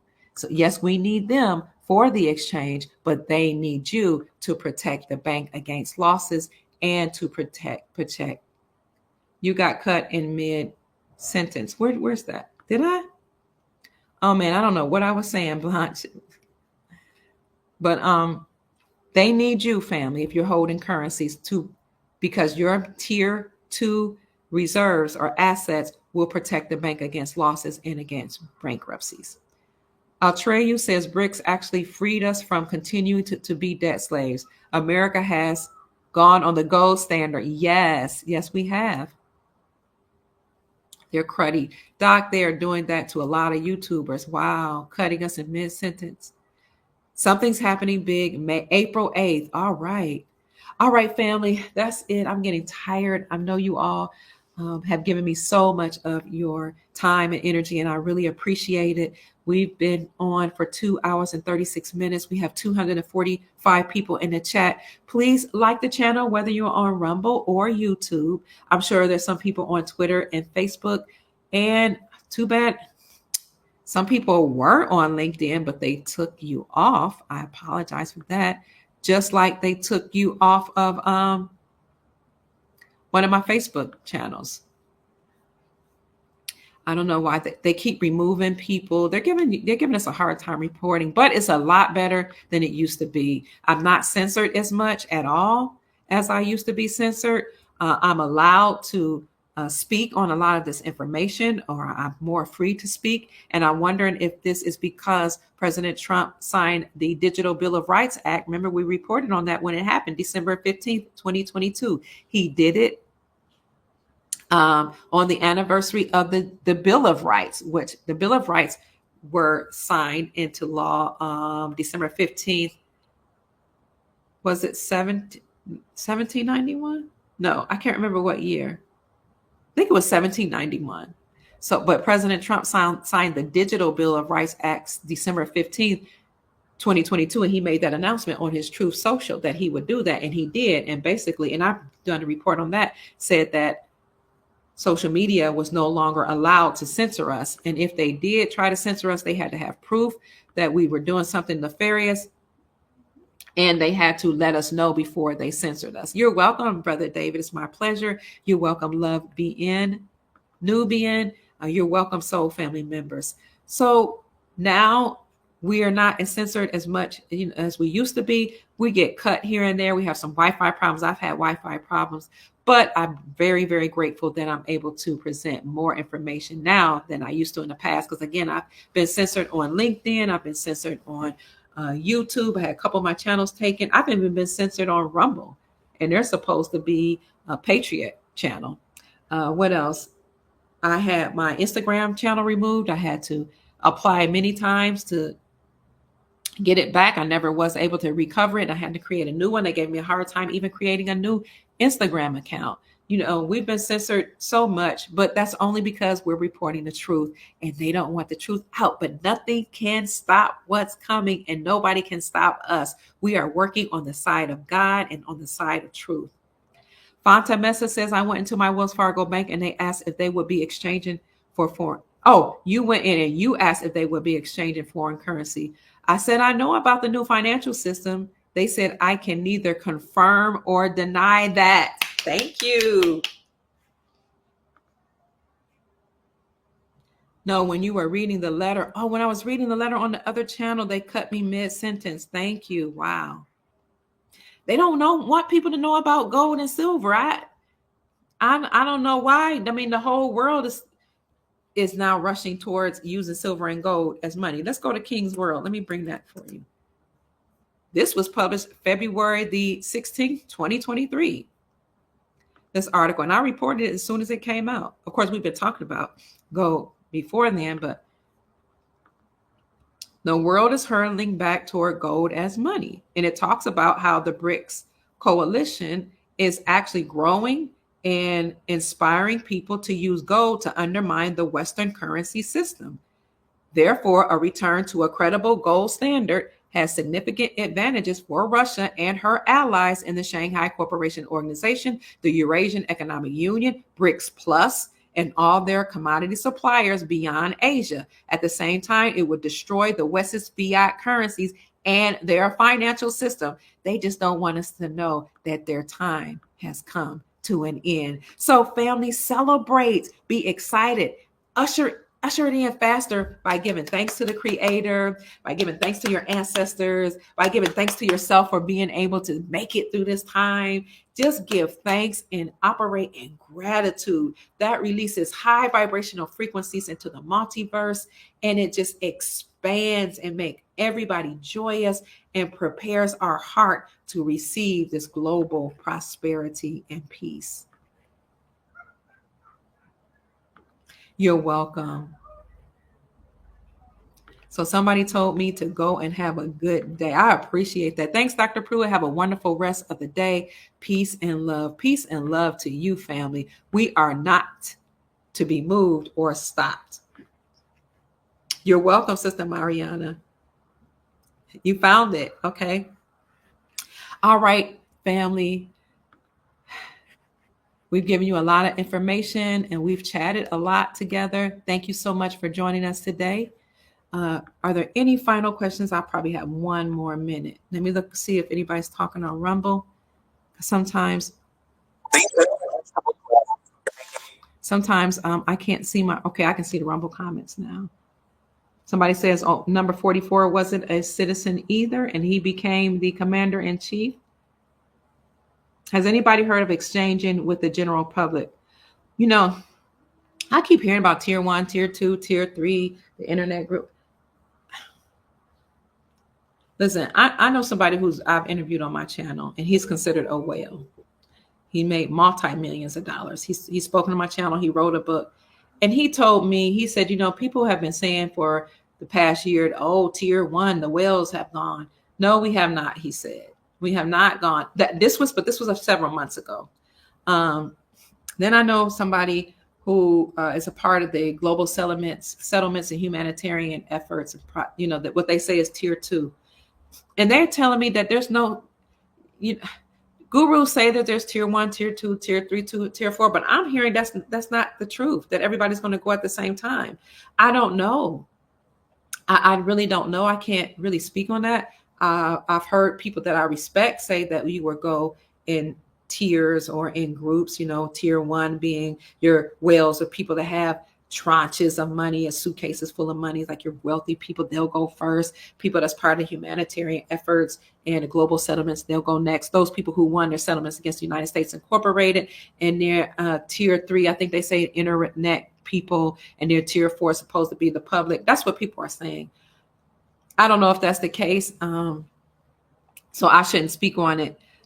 I would just say that we've got to be awfully close countries have already revalued their currencies behind the scenes. They repatriated their gold back to themselves. They have joined BRICS. They stopped trading with the dollar. They're already trading with, their own currencies. They've made those announcements, and we've announced that one by one. When countries did it, they have already returned to gold and the gold standard. So I say we are very close. What about XRP? I'm not really that knowledgeable when it comes to digital assets. So I will leave that to the digital asset experts, family. Wait, I just lost access to my LinkedIn again. Let me connect it again. I don't know much about XRP. I know I have some friends that are into XRP. I know Mel Carmine of XRP QFS Team 1. He knows about XRP. Dave, XRP Lion, knows about XRP. I love you too, DMAC. I'm more knowledgeable about gold and silver as lawful constitutional money. So I try to stick to what I know, because my sons, who are economists and real estate brokers, have told me only invest in what you know and understand and what you have enough money for to invest in. Hi, Daryl.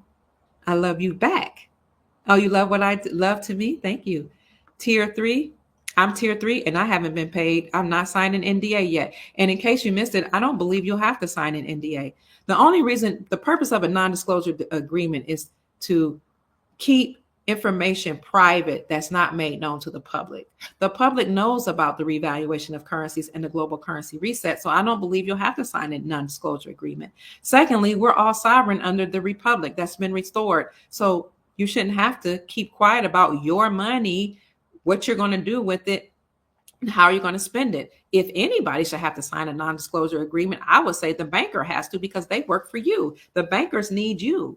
As we reported, they need your revaluation reserves to keep them afloat, to bolster them against losses and bankruptcies. So maybe you can tell them to sign a non-disclosure agreement. I'm just saying, but I hear what you're saying. You said you're tier 3. You haven't exchanged it. Thank you for giving us that information. It might be because YouTube sons want to pay you, Dr. Kia. YouTube wants to pay you. I've heard they do that to other creators. Yeah, YouTube doesn't want to pay us. They really don't. Like, wow.